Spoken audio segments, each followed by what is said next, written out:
All right.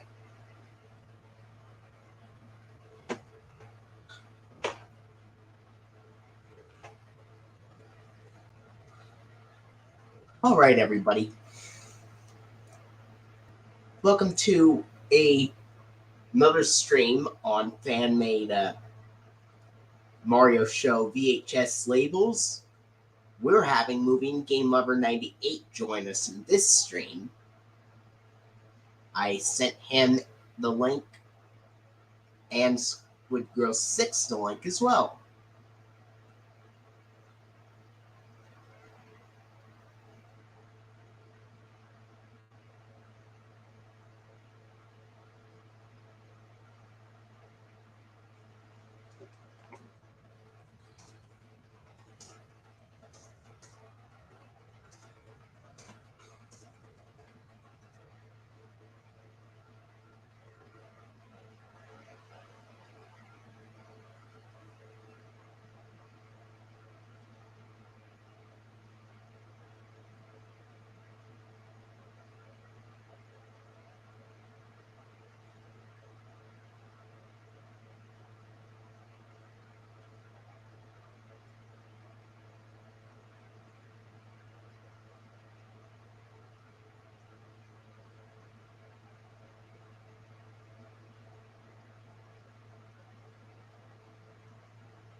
They have.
All right.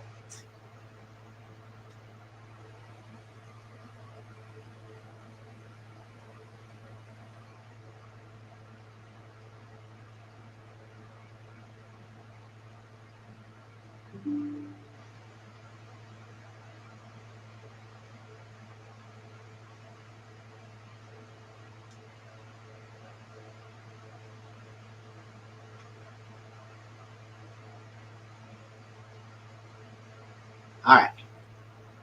Yeah, we're gonna have Movie&GameLover98 join us in this stream. So once he arrives, we are going to discuss the Fan-Made Mario Show VHS tape labels for them.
All right.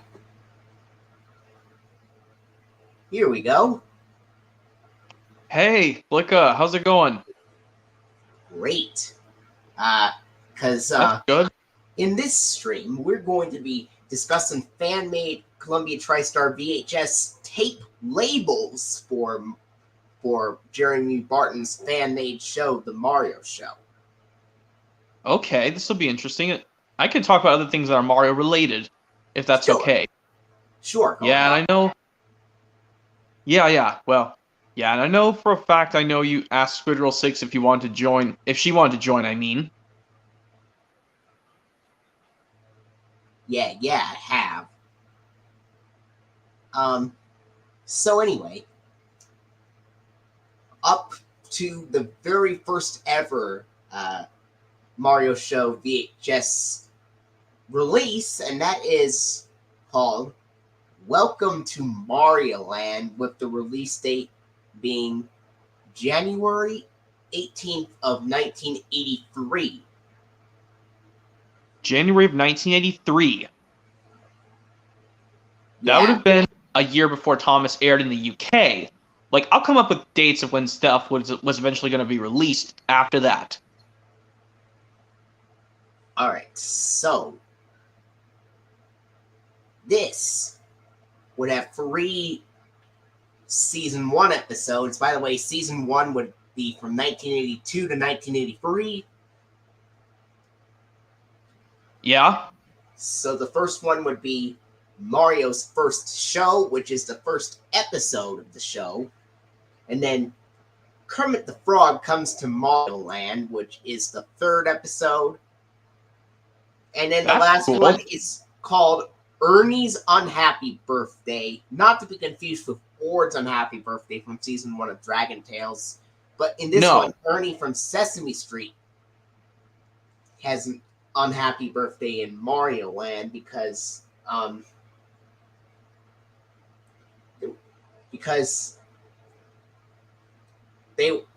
Mario is planning to have a surprise party on Sesame Street for Ernie at this time. Yeah.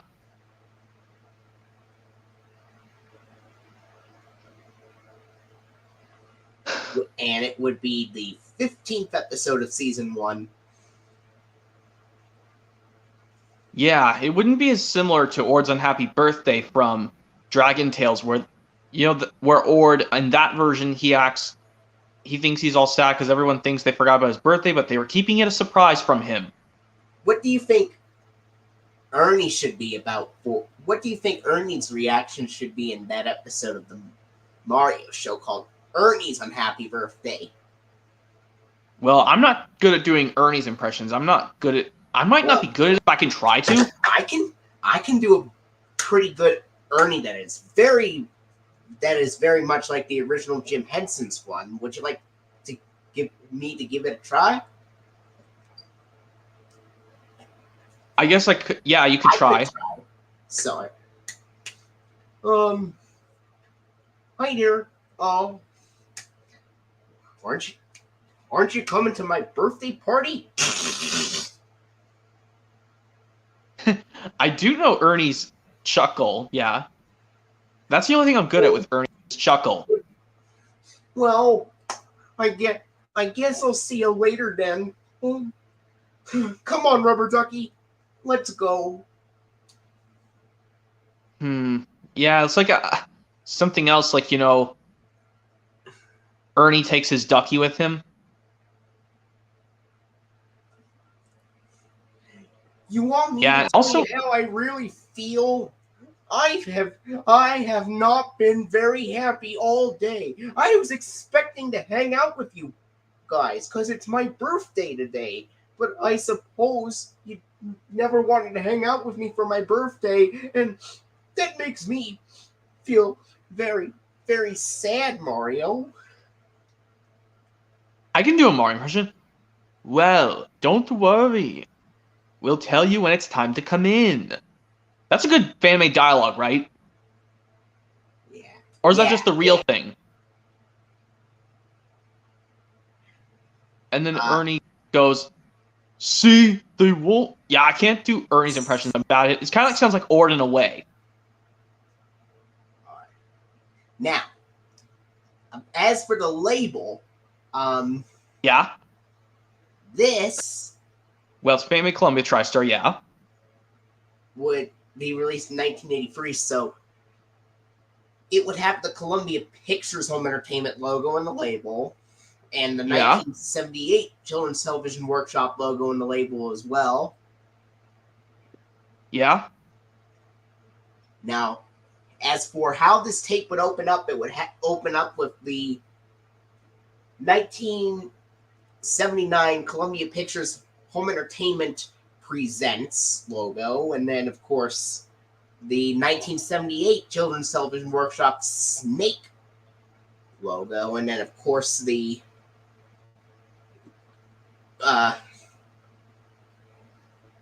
Maryland Center for Public Broadcasting logo, and then, of course, the Season 1 funding for the Mario show, and then the intro from Seasons 1 through 3, and then we go to the start of the episode, Mario's first show, and then at the very end, it would have the last few seconds of Ernie's Unhappy Birthday with, of course, the end credits, and the 1978 Children's Television Workshop Snake logo, and then, of course, the 1977 Columbia Pictures Television logo, and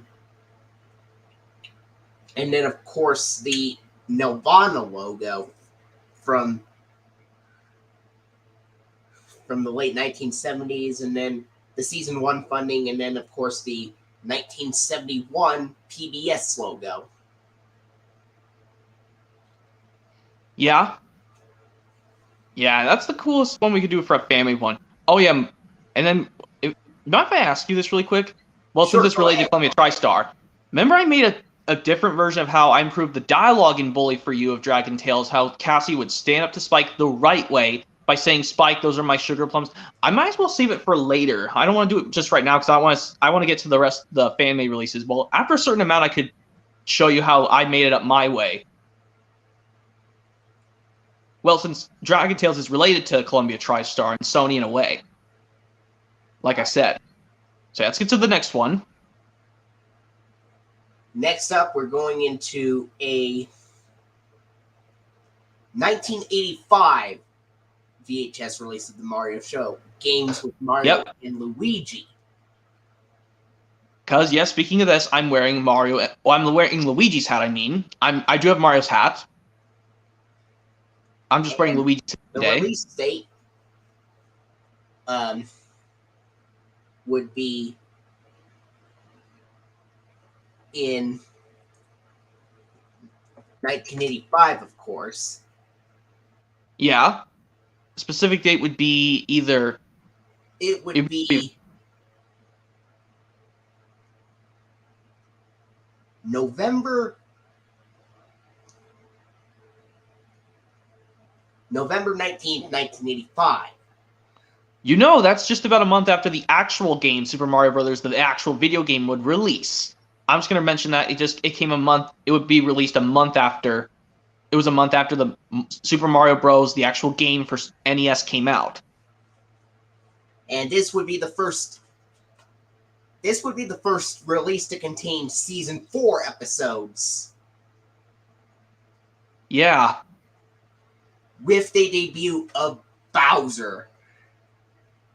Yeah, well, in Mario cartoons, the Super Mario Bros. Super Show, he's just known as King Koopa, but due to some Rogers gentleman doing the roaring of Bowser in the video games is a different one to the actual Bowser one, because I know there's a Mario movie coming out. It's now being pushed to April of 2023.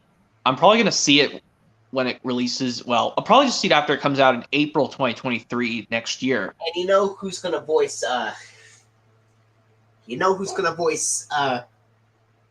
Bowser from Seasons 4 to 7? Like in the new Mario movie that's going to come out like next year? No, for the fan-made Mario show series from Seasons 4 to 7 from 1985 to 1989. Okay, I was just going to say, I don't want to talk about the new Mario movie just yet, because it's not out yet. Well, anyway, Well, yeah, but I know for Mel Blanc will be the voice of Bowser from seasons 4 to 7 of the Mario show. he could do the same roar as the other Rogers gentleman did in the actual video games. That he's the current voice of Bowser, that gentleman. But in this one, it's you said it was, who was it? Mel Blanc. Okay, I was about to say, don't say it was Albert Brooks. It was someone else. Mel Blanc. He was the man of 1,000 voices, doing voices in many Looney Tunes cartoons. Okay, that's who you're talking about. Because I recognize the voices from Looney Tunes.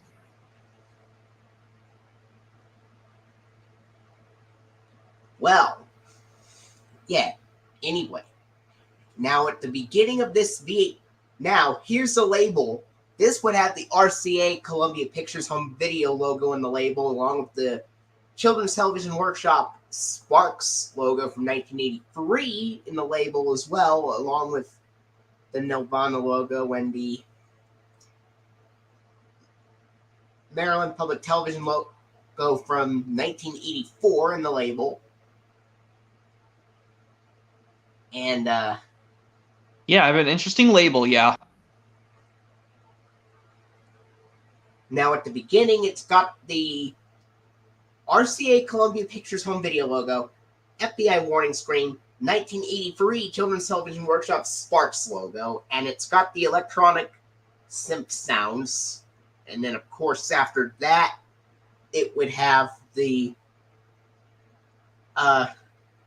Maryland Public Television logo from 1984, and then the season 4 funding, and then the Mario show theme from seasons 4 to 7, and then we go. This would have 3 episodes. This would have Bowser Ruins Baseball, Mario's basketball game, and Luigi Plays Baseball. 2 of them were doing baseball things. Yeah. Well, like, there's no... I know this one thing I watched, the Super Mario World cartoon episode from 1991's The Yoshi Shuffle. Yeah. It kind of reminds me of that, but, like, you know how... So the first one would... Actually, the first one would be Bowser Ruins Football, and then, of course... Well, yeah, not baseball. Bowser's basketball game... No. Bowser Ruins Football, Mario's basketball game, and Luigi Plays Baseball. That's what you said about Luigi, because I'm wearing the hat. And then, of course, at the end of the VHS, it'll have the last few seconds of Luigi Plays Baseball, the end credits, 1983 Children's Television Workshop Sparks logo with the electronic synth sounds, and then, of course, the Columbia Pictures Television logo from 1982, and then, of course, the Nelvana logo, and then, of course, the season 4 funding and the 1984 PBS logo. Yeah, and also I'm going to say this because this is Mario related. What if there was a Mario crossover with Dragon Tales? Yes, I'm going to say this because I mentioned this before. Who would be the best one to be Max and Emmy, the kids, the Mario characters? Well, I figured that one of the Mario characters, the Mario Bros, I think. One of the Mario characters, even though Rosalina wouldn't be introduced in a game until 2007, let's imagine that she appears in 1997 in season 16 of the Mario show, 10 years before she was introduced in a game. Well, the game Rosalina appeared in 2007 was Super Mario Galaxy for the Wii, but it's also found on 3D All-Stars for the Switch, which I'm going to say that, which I know that. But, of course, like, what would be the best Mario characters to play the Dragon Tales kids? But it'd be kind of cool, like, Yoshi... I would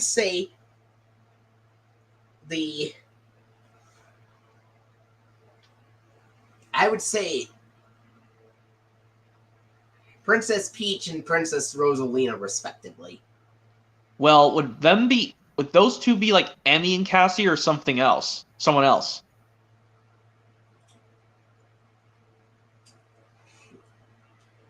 Princess Rosalina would be with Emmy. Princess Peach would be with Max. Princess Peach could be Max? That'd be kind of weird. I guess, or maybe Yoshi could be Max? I don't know. Or like, what if Toadette was Cassie? Sure. And I don't know who should be Quetzal, one of the Mario characters. Oh, what if Wario was with Ord? Or would that not make any sense either? Wasn't Wario a villain? He kind of was, but then he kind of likes me somewhat nice to Mario sometimes. I know Bowser is a villain. Why not have Ord be with Bowser, since both characters are very strong? Well, despite Bowser's the bad guy and Ord's like the biggest dragon. Yeah. But yeah, let Toadette Jeremy be Martin with. came up with an episode like that for season 19 of the Mario Show for 2000. Well, yes, true, because like that was after Dragon Tales started. Like in September 2000, which is a year after, it's almost a year after it started. So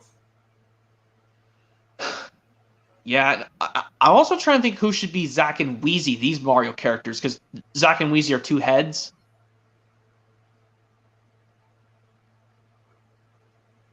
Bless it. I don't think, like I said, I think Yoshi would be a good choice for Max.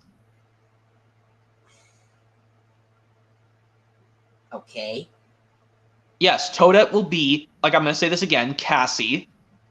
But I don't know for Finn and Kiki.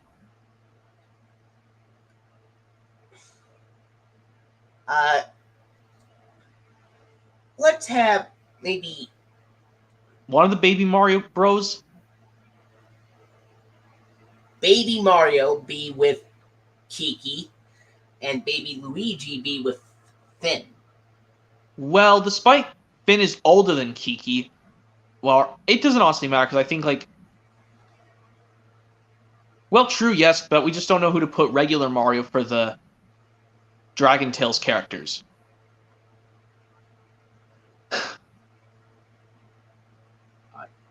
Okay, So, yeah. Well, let's get to the next release. Next up, we're going into a 1993 VHS release of the Mario Show called Mario and Luigi Stick Together, with the release date being March 26th of 1993. Does that mean you said March 26, 1993, but which date did Zoe appear in Sesame Street, but this VHS was released March 26th of 1993? Was that before Zoe appeared in Sesame Street, or was it after Zoe appeared in Sesame Zoe Street? didn't appear on Sesame Street until November of 1993. Okay, because I know for a fact the Sesame Street game, Get Set to Learn, came out in 1996. Just about. Okay, so it was way before Zoe appeared in Sesame Street. And that was when season 24 of Sesame Street was the current season at the time. So yeah, season 24 so yeah, of Sesame Street would be from November 1992 to May of 1993. Yeah, and also, yes, you said that March 26th of 1993, that was a month after the Thomas Home Media release. Thomas Percy and the Dragon came out on VHS by Strand Home Video. That was also the same day Pinocchio was released on VHS again in the Walt Disney Classics lineup, although it said Walt Disney's Masterpiece on the packaging for some reason. But yeah, it's like, you know how Oliver and Company never got a Black Diamond Classics VHS in 1989? Neither did the Aristocats. Nope, both of them got a Masterpiece Collection in 1996. But yeah, let's get to this release, the March 26th of 1993. It's got the release being called Mario and Luigi Stick Together. Stick Together, yeah. This would be the first release to contain season 11 episodes of the Mario Show, with Charles Martinet voicing Mario, and this would be the first season where he voices Mario, and he continues to voice Mario ever since then. Yes, kind of like how this video game character Sonic changes voices all throughout the decades. Yeah. And here are the episodes for Mario and Luigi Stick Together. The first one, Jeremy Barton wants to know who would voice Baby Mario. How about Kevin Clash, who is the voice of Elmo, voicing Baby Mario? Yeah, Elmo's voice actor, Elmo's puppeteer actor, Kevin Clash could do Baby Mario's impressions. Like an impression for Baby Mario. I don't know of an impression. Well, anyways. Yeah, and the episodes, we had to think of this one. This one would have 3 season 11 episodes on here. And yeah. They would have the first one being Cookie Monster's Birthday at the Park, which is the season 11 premiere, in which the Mario Show gang travels to Sesame Street to celebrate Cookie Monster's birthday. Well, true, yes, but because I know Cookie Monster was one of the original Muppets when Sesame Street first premiered, but this was just to commemorate his birthday on the season premiere. So and because this is the season 11 premiere, the park is not the park used in the Around the Corner sets, but rather it is the exact same park called Central Park, in which that park would also be the exact same location where they filmed the Sesame Street 25th anniversary special amusement celebration back in October of 1993, a month before season 25 premiered. Yeah.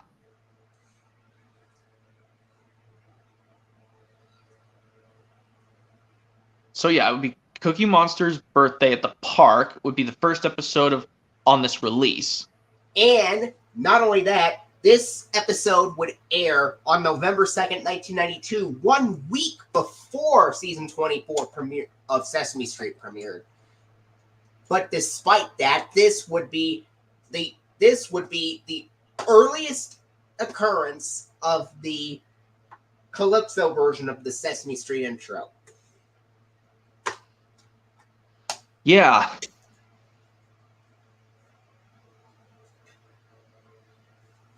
And then, of course, after that episode comes Mario and Luigi's Pizza Shop. Episode They're Italian. 1167. Also known as the 67th episode of season 11. Yeah. And then the last episode on this VHS would be Mario Land Marching Band, the season 11 finale. It ends 1,200. Yeah.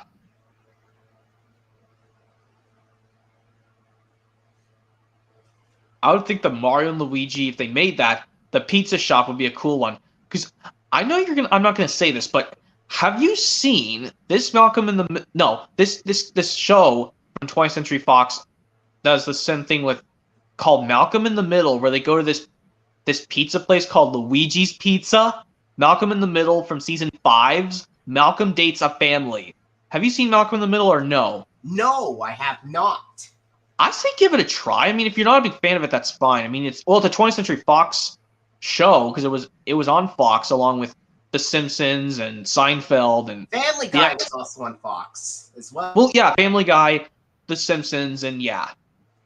I mean, if you just want to watch the Malcolm in the Middle episodes, you can just look up their clips on YouTube. But now, like I said, Disney owns the rights to 20th Century Fox stuff. Well, unfortunately, but they can't put Malcolm in the Middle on Disney Plus because it's full of some swearing. But they put The Simpsons on Disney Plus because that one they rarely can't put Family Guy in Disney Plus either because of the swearing. Yeah, they did not put Malcolm in the Middle or Family Guy, despite I like both those shows. Despite that constant swearing, but yeah. But yeah, like I said about the Mario and Luigi. Of this tape of the Mario show, Mario and Luigi Stick Together, this would have the 1992 Colubia TriStar home video logo in a white background that is completely silent. Completely silent. Before the 1993 Colubia TriStar home video logo made its appearance. And then after that, it would have the FBI warning, and then, of course, the 1983 Children's Television Workshop Sparks logo with the electronic synth sounds, of course, and then, of course, it would have the Maryland Public Television logo, and then the seasons 10 to 11 funding, and then, of course, the Mario Show intro from seasons 10 to 12. And then, of course, after that, the start of the episode, Cookie Monster's birthday at the park. Yeah. Now, end of that VHS, it'll have the last few seconds of Mario Land Marching Band, and, of course, the end credits, 1983 Children's Television Workshop Sparks logo with the electronic synth sounds, and then, of course, the 1992 Columbia Pictures Television logo, and then, of course, the Sinar logo, and then after that, it would have the seasons 10 to 11 funding again, and the 1993 PBS logo. Not the P-Pals one, but the PBS logo with the pink P head with the voiceover saying, "This is PBS." Yeah. And I think like what you're saying about Cookie Monster's birthday at the park, I'm glad it's not a different version of, what was it? I was going to say not the Blue's Clues episode of Mailbox's birthday from season 1 of Blue's Clues, or I think maybe something else, I don't know. Like, because this one, they don't keep it a surprise for Cookie Monster, because don't they do it a surprise one for Cookie Monster, or they just do it in an ordinary way for him? They have an ordinary party for him. Okay, so not an actual surprise one they did for with lots of cookies for Cookie Monster. And they could have made like a cookie made of veggies and fruit, like it's got fruit flavor and veggie flavor in it. Yeah. Well, that was, let's get to yeah, I also wanted to tell you this, since this is also Colubia TriStar related, Fanmade Colubia TriStar Homemade. These are the Dragon Tales VHSs I'm going to plan to get, maybe, because this one has episodes that are not on DVD, the 17 Dragon Tales DVDs that have episodes that are on DVD. These are the 7 I'm going to get, which are You Can Do It, Follow the Clues, Keep on Trying, Let's Play Together, Do the Right Thing. Yes, that's Do the Right Thing. School is Cool. And I think, oh yeah, Let's Help Each Other. So that's seven I'm gonna get. About my VHS of School is Cool, it accidentally has the Let's Be Friends tape inside with that awful no-hitter episode in the middle. Ah, yeah. I know the seller must have screwed up your order, but I know for a fun fact, if you buy stuff off of eBay, you can just ask the seller, does this thing come with the right thing? And he or she will say yes or no. But yeah, like I said, these are the 7 I'm going to get, because they have episodes that are not on DVD. But yeah. Now we're going to go into 1995 VHS release of the Mario Show. This one's called Mario's Halloween Spooks. Halloween Spooks? Something like Thomas's Halloween Adventures, Barney's Halloween Party, or SpongeBob Scaredy Pants, or... Now this would have three episodes of the Mario Show from season 13. The first one would be called Mario's Ghost Stories. It's like how in the Thomas episode, Scaredy Engines, when Edward tells all the engines a spooky story. And, yeah. I think that's all the ones that they tell them a spooky story. Like the engine tells them a scary story. And then... yeah. That's all I know. And then after this one, the next episode...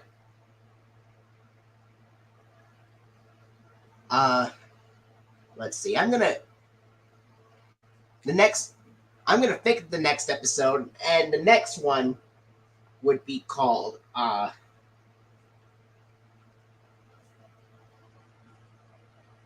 Mario's Trick or Treat Party. Trick or Treat Party. Yeah, I think something else. Yeah, and yeah. I also want to say this. I watched the Super Mario World cartoon Halloween episode every Halloween. Ghosts or Us. It's kind of reminds me think of having to say Toys or Us, but saying Ghosts or Us. And then the last episode would be called Trick or Treat Disaster.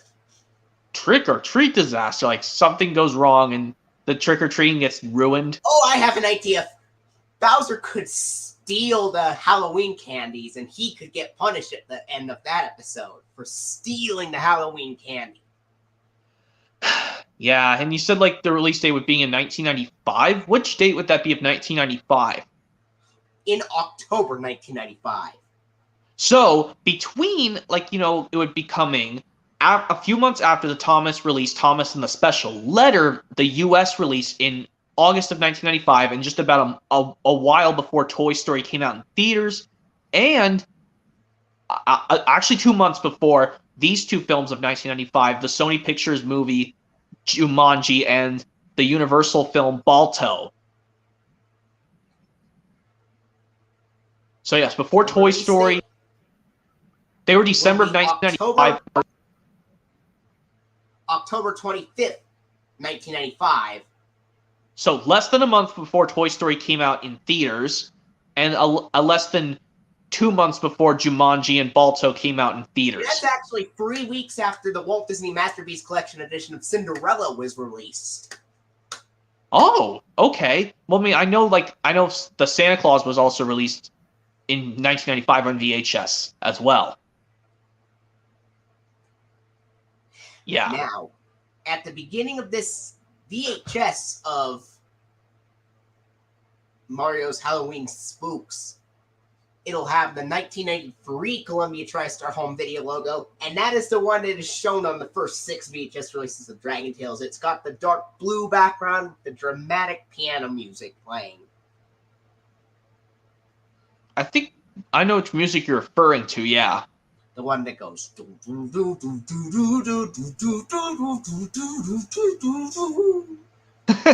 Yeah. And then after that, it will have the Sony Wonder FBI warning screen, and then the Hi-Fi Stereo logo, and then the Sony Wonder logo that is shown on Sesame Street VHS releases, along with some Arthur DVDs as well. And then after that is, of course, the 1983 Children's Television Workshop Sparks logo with the electronic synthesized noises, and then, of course, the funding from season 13, of course, and then, of course, the Mario Show intro from seasons 13 to 15, and the start of the episode Mario's Ghost Stories. And the closing to this VHS will be the last few seconds of Trick or Treat Disaster. And then beginning in season 13, there will also be voiceovers in the CTW and Columbia TriStar television logos, kind of like in Jeopardy when they used the voiceovers in the King World and Columbia TriStar television logos and something like that.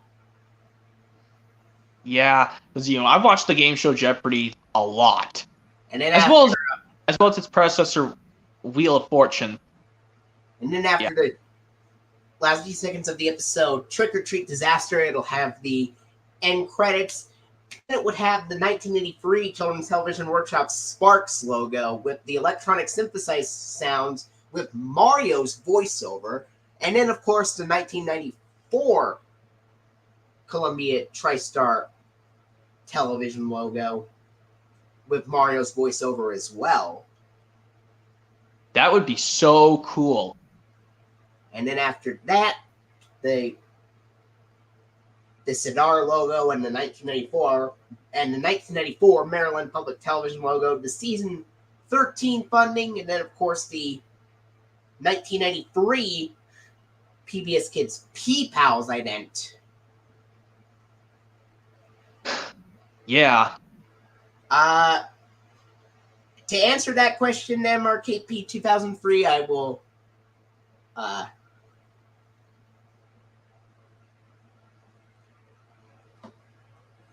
I'll start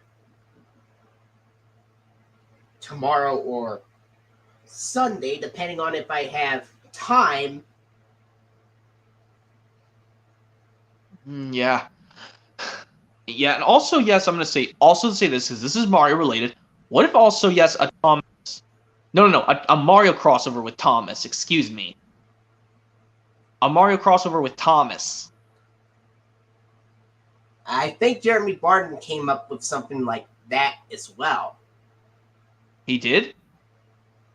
I know my ideas for the Mario characters to be the Thomas characters. Maybe, like, say Mario B's Thomas, and maybe Percy could be Luigi? I'm not... Because, like, they're best friends, but Mario and Luigi are brothers. Maybe we could have Bowser be Diesel.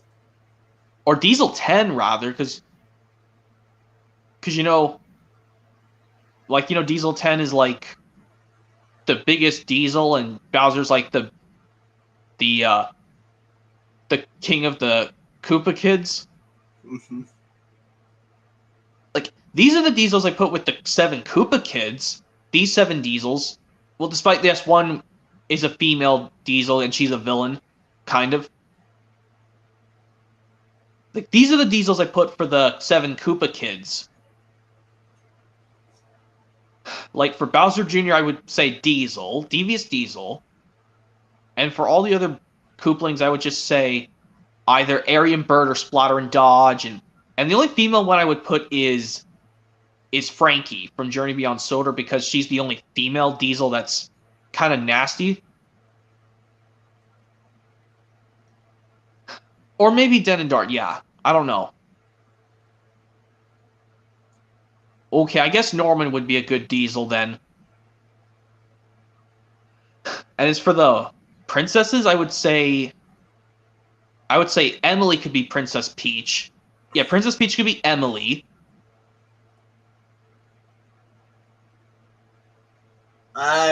Should Rosalina kind of be like Rosie in a way, because they have a similar name? No, I think Rosalina would be suitable for Lady the Magical Engine for Magic Railroad. I put Toadette as Rosie, because they're both cute and pink. Well, despite Rosie's red now.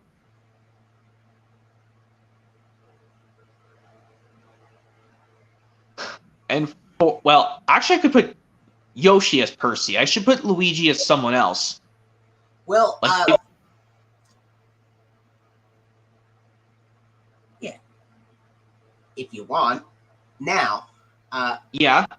Now we go into a 1996 VHS release of the Mario show, and this would be called Mario's Christmas Adventures. The release date would be December 17th of 1996. That was a while. I'm going to say this. It came out a while after Toy Story hit VHS in October 1996, and I'm also going to say it came a while after the live-action 101 Dalmatians came out, like, in theaters, because it didn't hit VHS till March of 1997. The 101 Dalmatians live-action remake with Glenn Close playing Cruella de Vil. And you know what? December 17th, 1996 also marks? The same day Matilda was released on VHS by Columbia TriStar Home Video as well. Well, it'll also get DVD as well, I think. Or if it was just VHS only, that's fine. Because I know there was a trailer I saw on the Stuart Little VHS saying, "Come look for it on VHS and DVD today," because it's now out on VHS and DVD. Because it was, or if it was just really yeah. So, here are the episodes for Mario's Christmas Adventures. The first one being Christmas Party at Barney's house from season 13, which the Mario show goes to Barney's house. The dinosaur's house. The dinosaur's house? Like, I'm not saying, like, not the Dino Yoshi, no. Well, I mean, Yoshi was founded in 1991. But I know you're trying to say not Flintstones, right? No, I'm mentioning Barney from Barney and Friends. They probably go they go to Barney's house to celebrate Christmas. You know, kind of like how yes, I did the impression from the Mario World cartoon from 1991's The Night Before Cave Christmas, where I did the impression where Mario says "Merry Cave Christmas, everyone." What if this one Mario could still be Santa Claus? Because you know how he was Santa Claus in the 1991 Super Mario World cartoons, The Night Before Cave Christmas. Yes, and then maybe Luigi can be one of the elves. Yeah, because you know how in this one they just dressed up Mario as Santa Claus in the Mario World cartoon, the Christmas of the Night Before Cave Christmas. But of course, yes, they would go to Barney's house. Like it was like before this, they made the video come on over to Barney's house in 2000, sometime in the summer of 2000. And then after that episode, it would have Santa Claus comes to Mario Land. But they've someone else do Santa, yes. And then the last one would be Christmas Party at Elwood City. This would be one of the first Mario Show crossovers with Arthur. Yeah, like you said, like this release being December 17th of 1996 before Christmas came of 1996. That was also after Arthur premiered, right? Because Arthur premiered in October of 1996, right? Yeah. In which date of October? October 7th. Okay. So it was like weeks before Halloween. So yeah. Okay. But yeah, they go to the Elwood City. But of course they still have to animate Mario and Luigi in cartoon style, yes. And I know they still would try to keep the original voices for Arthur and DW. Yeah. Yeah, we keep them in that episode because it takes place when season 1 of Arthur was produced. Yes, yes. And then, so basically... Uh-huh. Now I'm going to tell you how this VHS of Mario's Christmas Adventures would open and close with. Okay.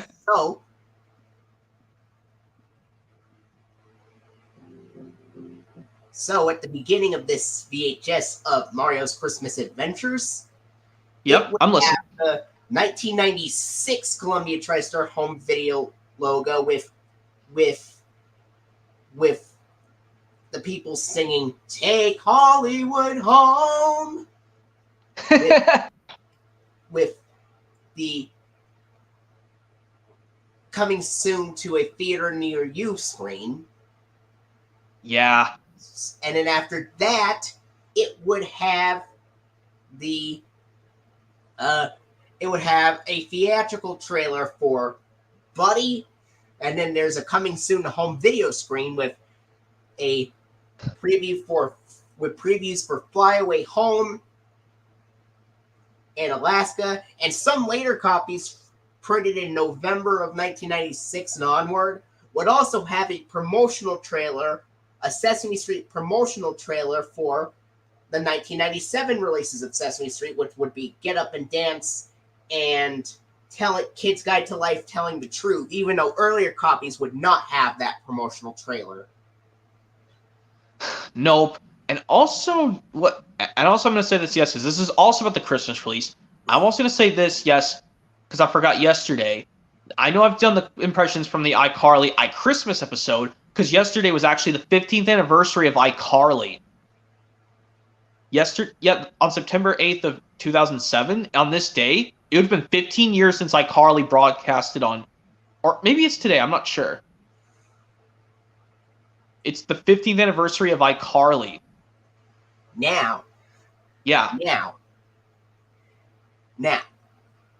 After the Alaska trailer on earlier copies, or the Sesame Street promotional trailer from 1997 on later copies, it would go into a now available on home video screen with previews for Magic in the Water, Dragonflies, Jumanji, In the Water. Yeah. And the Colubia TriStar Family Collection, then the FBI Warning, the Hi-Fi Stereo logo, Sony Wonder logo, and then it would have the Best of Elmo variant of the 1983 Children's Television Workshop Sparks logo, which has the bells clanging in it, which would make sense as this is a Christmas release. Yeah, yeah. And then after that, it would have, and yes, by the way, it would also have the Mario Home Video logo coming up after the CTW logos as well for the Mario Show releases. And from 1983 to 1989, it would use the 1983 logo, and then in 1989, it would have the, and then from 1989 to 1997, it would use a newer Mario Home Video logo, in which would have Mel Blanc as the voice of Bowser saying Mario Home Video, and then for later releases from 1997 to 2003, it would have Mario and Rosalina in the Mario Home Video logo, and then in 2003, they would use it would be the same logo and everything, except it would say Mario Home Entertainment beginning in 2003.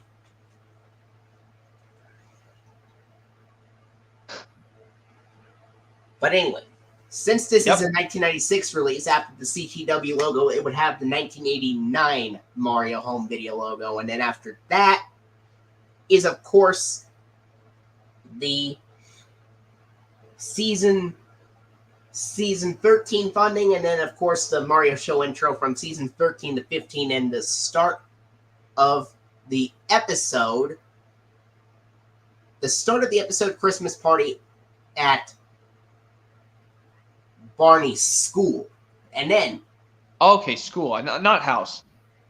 And then after, at the end, it would have the last few seconds of the episode Christmas Party at Elwood City, and then of course the end credits, and then of course the 1983 Children's Television Workshop Sparks logo with a prototype version of the bells clanging tune that is used on TV broadcasts of Sesame Street Jam, a musical celebration back in 1994. And this would have Princess Peach's voiceover in the CTW and Columbia TriStar Television logos. And and then after that, it would have the 1995 Columbia TriStar Television distribution logo as Christmas Party at Elwood City is an episode from season 15, and season 14 was the first season to use the 95 Columbia TriStar Television logo. And then after that is, of course, the seasons 14 to 16 funding, and of course the PBS Kids is, of course, the PBS Kids P-Pals ident and stuff.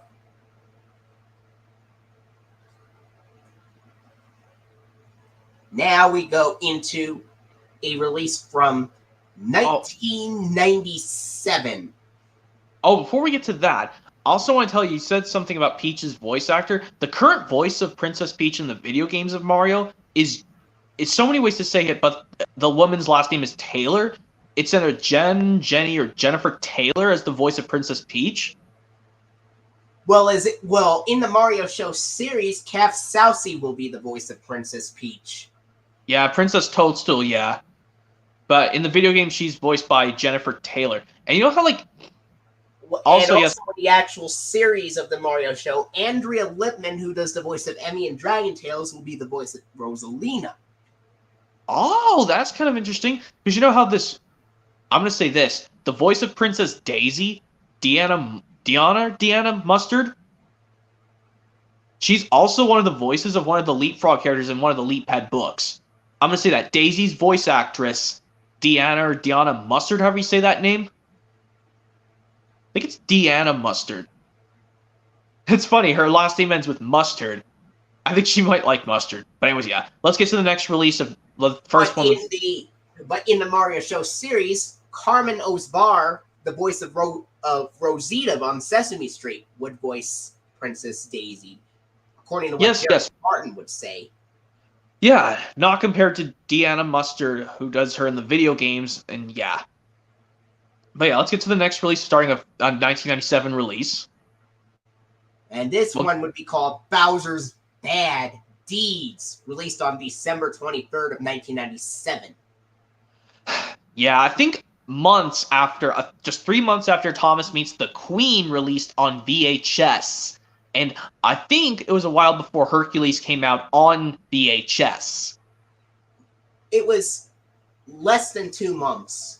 Yes, less than 2 months before Hercules came out on VHS. And also a while after the Jungle Book 30th Anniversary Edition VHS Masterpiece Collection VHS released. All right. And so the release date would be December 23rd, 1997. What is very interesting is that although this has the Children's Television Workshop Sparks logo on the tape label, this would actually be the first tape to use the 1997 Children's Television Workshop logo with the semicircle. Yes, kind of like Yes, it reminds me of the Thomas VHS from 1992 of Trust Thomas. It still uses the Strain VCI logo, but it has the Strain Home Video logo on the box and the tape label. Whereas in Bowser's Bad Deeds, it is reversed. The Children's Television Workshop Sparks logo, the older one, is in the label, but it's the first tape to use the newer Children's Television Workshop logo on the screen. Oh, okay, that's a little bit of an opposite. So it's not the same thing. So it's different. This is also the case with a couple of the Sesame Street releases from early 1998, just like Big Bird Gets Lost and Fiesta. These had the CTW Sparks logo in the label, but had the semicircle logo on the screen as well. And they were released on February 3rd of 1998. Yes. Now, this would contain free Mario Show Season 16 episodes from the Bowser at Villain School pack. Something about to be a villain in the school? That's not a good thing to do. Bowser at Villain School pack. Yeah, that's what I'm trying to say. And this would have the 3 episodes of it would be Bowser at Villain School parts 1 through 3 on this tape. So all this in 3 parts on just this one tape? Fan-made tape? By the way, each episode of the Mario Show would be an hour long, and because of that, because there are 3 episodes, it'll be 180 minutes long for most of those tapes. Oh man, that would be, well, since we're just making these up, but they never released them at all, because that would be way too long to release and people would just get bored. But we're just making these up, so it's not a biggie.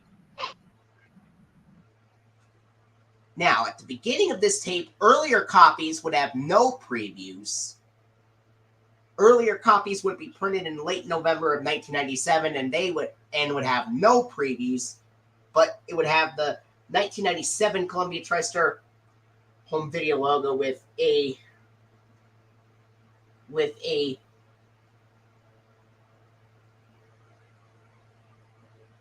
whitish blue gradient background. Whitish blue gradient background. That'd be interesting. Like it would be like half white, half gray, half blue, or half white and half blue. Yeah. And then after that, the earlier copies that have no previews would go straight to the FBI warning, the Hi-Fi Stereo logo, and then the Sony Wonder logo, and then the 1997 Children's Television Workshop semicircle logo without the word "Play It Smart." And then it would also mark the first appearance of the 1997 Mario home video logo, with Mario and Rosalina in the logo. Yeah, that'd be so cool. And then after that, it would have the seasons 14 to 16 funding, and then the Mario Show theme from seasons 16 to 24. Through 24, yeah. From season 16 through 24, and then after that, it would have the start of Bowser at Villain School, Part 1. Now, the closing would have the last 2 seconds of Bowser at Villain School, Part 3, and then, of course, the end credits, and 1997 Children's Television Workshop semicircle logo without the word "Play It Smart" with Bowser's voiceover. And then just him roaring, yeah. And then after that, it would actually have Bowser having a Bowser's voice from 1989 to 2003 would actually be John Ritter's regular voice, pitch shifted down 6 semitones to make Bowser sound like a monster. Yeah. It would sound like the Mario Show is a production of the Children's Television Workshop and produced by Columbia TriStar Television. Yeah. Well, at least he wouldn't burn the logo. That would be terrifying. He wouldn't. He would just say with that voiceover in that deep tone of voice. Like, yes. John Ritter, yeah. Yeah. And then after that, of course, it would have the seasons 14 to 16 funding. Yeah, and the Columbia TriStar Television logo for season 16 is, of course, the 1997 Columbia TriStar Television logo. That would later be shown in the first 2 seasons of Dragon Tales as well. Yeah. After that, and of course, it would have the seasons 14 to 16 funding and the PBS Kids P-Pals event, which has the EI balloon. This would be the first release to use the EI balloon in the P-Pals PBS Kids logo. Yeah. And yeah, also, well, okay, I think I was going to say I could try and tell you this. Mind if I tell you how I proved that the speech from Bully for You a little bit better? But sure. Well, actually, when we get to ones with have Dragon Tales in it, but I think we're getting close. We just have one more one to go before we can get to one with Dragon Tales from 1999 through 2000, maybe. Or if we're past those years, we could just go straight to one of the other ones in the 90s, starting with 1998. And also, yeah, I'm also going to say this, that this 1997 was after, I know this Before video game. That, I just wanted to let you know, later copies of the Bowser's Bad Deeds VHS, with print dates of December of 1997, would have the Sesame Street promotional trailer for the February 3rd of 1998 releases of Sesame Street. Okay. And yes, I know you told me earlier that Zoe appeared in Sesame Street in November of 1993, so she would be turning 4 years old when we did this fan-made Columbia TriStar release from December of 1997. Yeah. So let's get to the next release. So next up, we're going into one release from 1998 that I came up with. So I would be, I hope it's like after I was born, basically, because I was June of 1998. All right. It is, this one would be called, yeah, Big Brave Adventures in Mario Land. Okay, not to be confused with Dragon Tales Big Brave Adventures, but just Big Brave Adventures in Mario Land. Big Brave Adventures in Mario Land. The release date would be February 24th of 1998. So yes, a while after Thomas and his friends Get Along was released on VHS, and after Hercules was released on VHS, despite I think they came about a week apart from each other, and this was released on the 20.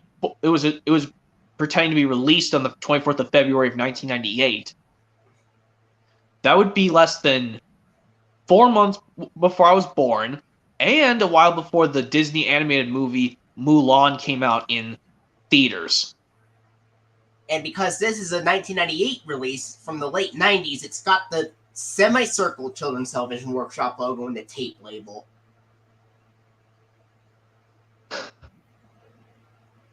But yeah, I also know for some fun fact, something weird I want to tell you. Some copies of the 1995 VHS as Hoff the Special Letter do not play the Video Treasures logo. It just goes straight into the Burr Allcroft logo once you start the tape, and it goes straight into the program.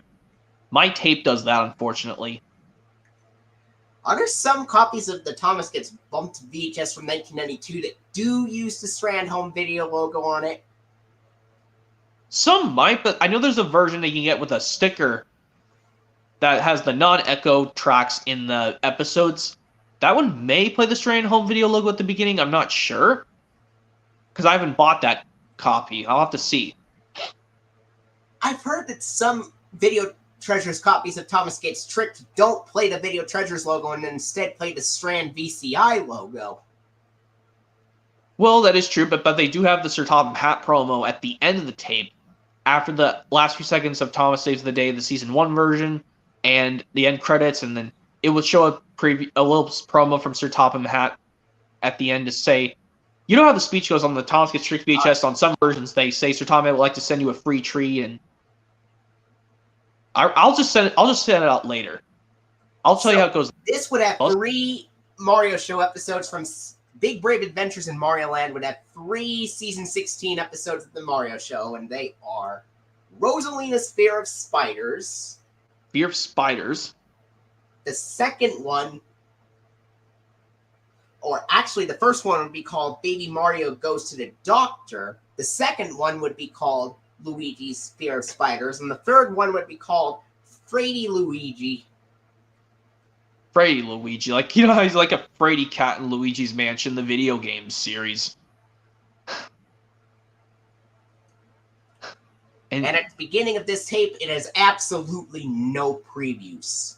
Nothing at all. It has the 1993 Columbia TriStar Home Video logo, and then, of course, the FBI, the Sony Wonder FBI warning, the Sony Wonder logo, 1997 Children's Television Workshop semicircle logo without the word "Play It Smart" at the bottom. Then we go into the Mario Home Video logo from 1997, the season 14 to 16 funding, and then, of course, Mario Show intro from season 16 through 24, and then, of course, the start of the episode Baby Mario Goes to the Doctor. And at the end, it would have the last few seconds of the episode Frady Luigi, and then, of course, the end credits and the 1997 Children's Television Workshop semicircle logo without the word "Play It Smart" with Luigi's voiceover, and the Columbia TriStar television logo. And then, of course, the Sinar and Maryland Public Television logos, and the season 14 to 16 funding, and the PBS Kids P-Pals ident with the EI balloon. Now, I have not made any releases from 1999 yet, but I have made one from 2000. Okay, we can do this one from 2000, I think. And this one is called Mario's Tasty Treats. And what it says on the label, it says, with a bonus episode of Dragon Tales. Oh my god. Well, pretend like a fan-made VHS would have a bonus episode. Because you know how there are some versions of James Goes Buzz Buzz and Percy's Ghostly Trick? They do have a bonus episode. Like on James Goes Buzz Buzz, they have a bonus Thomas's Christmas Party episode at the end. And on Percy's Ghostly Trick, they have a version on VHS that does have Thomas Missing Christmas Tree at the end of the release, but on other ones, they just take it off. It doesn't have it. Yeah. You'll find out what the bonus episode of Dragon Tales is when I explain the opening and closing to it.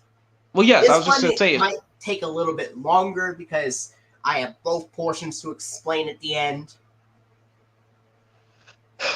But yeah, I think, yeah, once we'll get to it soon, and I can explain the you-know-what. Anyway, and because of this, the running time is 210 minutes. Kind of like they said a joke, the Thomas' Sword Celebration DVD is 210 minutes, but the actual release is over 40 minutes long. And now, the VHS would be released on April 18th, 2000.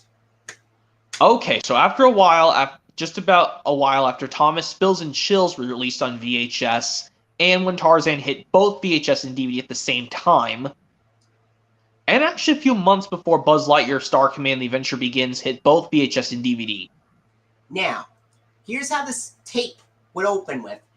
This tape was also released the same day Stuart Little was released on VHS and DVD. Okay. So So And because of this tape would actually contain the rare version of the Columbia TriStar home video logo that is also shown on the Stuart Little tape. It's basically the Columbia TriStar DVD logo, but with the word home video instead of DVD. It's got the loud whooshes and the regular louder phaser sounds, and then after that, it's got the coming soon. After that, it's got the now available on home video screen and previews for Annie, Madeline, Little Woman, Matilda, Jumanji, The Adventures of Elmo and Grouchland, and a couple of Sony Wonder trailers as well, including The Adventures of Elmo and Grouchland Sing and Play and Elmo's World, Dancing, Music, and Books. And then after that, it'll have the coming soon to home video screen, The Trumpet of the Swan trailer, Thomas and the Magic Railroad trailer, and then a trailer for Dragon Tales on PBS. And then after that, the FBI warning, the Hi-Fi Stereo logo, and of course the Sony Wonder logo, and a 1997 Children's Television Workshop semicircle logo with the word Play It Smart, as it is a later release. And then the Mario home video logo, and then of course and then this would have 3 episodes of the Mario show on here. This would actually have 1 episode reused from a previous release on here, and that is Mario and Luigi's Pizza Shop from season 11 that was previously on the 1993 VHS of Mario and Luigi Stick Together. That is the first episode on this VHS, and that is an episode that is reused from the previous VHS release. But then after that, we have 2 new episodes, never on VHS at all. And of course, the 2 new episodes are the season 16 episode, Making Sandwiches, and the season 18 episode, The Big Cookie Mix-Up. Yeah, different from the big cake mix-up of Dragon Tales, but yeah. And what you said about this having the Thomas Magic Railroad trailer, I'm pretty sure, just like on the Stuart Little VHS, it has the short version with Jim Cummings. It just has the short Thomas and the Magic Railroad. Yes, it does have that. Rolling into theaters everywhere, July 2000. Well, and the Brian Cummings version that says, well, in the version on some of the Spills and Chills VHS releases, it goes, Thomas and the Magic Railroad. Rolling into theaters everywhere, July 2000. But yeah, it's the short version. That's with Jim Cummings. It's also on the Stuart Little actual VHS release. But yeah, let's get to you said about the big cookie mix-up, not to be confused with something else. And in this one, the big cookie mix-up, Cookie Monster gets to join the fun in making the cookies in Mario Land. Yeah, it kind of reminds me of, I watched this one segment on this. Have you not seen the Sesame Street thing called Play With Me Sesame? I like the original Sesame Street better. Okay, because I don't like how Elmo's not in that either. Kind of like how in the very first seasons he was not. What if there was a season 4 of that, where this time it's Prairie Dawn, Bert, Ernie, Grover, and then a 5th character, Elmo, is added on there. Yeah, but because who's the girl who's like in this one sketch of Play With Me Sesame, but she's with Cookie Monster? I can't remember her name. Dawn. Burley. That's hard for me to say. She's the pink one. Dawn. She's like the pink one with the pink face, right? Yeah, Prairie Dawn is the name of the character. Yeah, she appeared in this one sketch of Play With Me Sesame where she had to keep reminding Cookie Monster you have to make these imaginary cookies, and they just pretend to make cookies, not make actual real cookies. They just pretend. They say make imaginary cookies. But in the Mario Show episode, the big cookie mix-up, they make chocolate chip cookies. Yeah, and same my fan-made dialogue would be, all right, now we just have to follow these directions exactly. Ooh, cookie! No, Cookie Monster, you can't eat them yet. That's raw dough. You choke on that, dude. You get the seriously sick. Mario, right? You mean I'd have a heart attack? Yeah, you'll have a serious tummy ache. You could get sick, and it could give you some issues with not only with. Yeah, that's what kind of reminds me of the Play With Me Or Sesame. possibly worse, Cookie Monster, you could have possibly had a heart attack from eating too much cookies. Or if you get hurt from eating the raw cookie dough, it could hurt you so bad. It could hurt you. But yeah, and of course they eventually get the cookies ready. But yeah, let's get to what both. And also, about this episode at the very end, before the credits start on the big cookie mix-up, it's also got an Elmo's World episode on there about food. Oh my god, yeah. And also, yes, I can do the impression from Elmo's World food. Turn yourself on, TV! The Food Channel. Where I think it's still got the original voice from the TV. It does. Ron Marshall, right? Yes. Where he still says, The Food Channel. All food all the time. And then he would say, and now, let us begin today's main course. The girl who loved to eat and try new foods. Yeah, and I'll have to watch the food episode of Elmo's World again. And because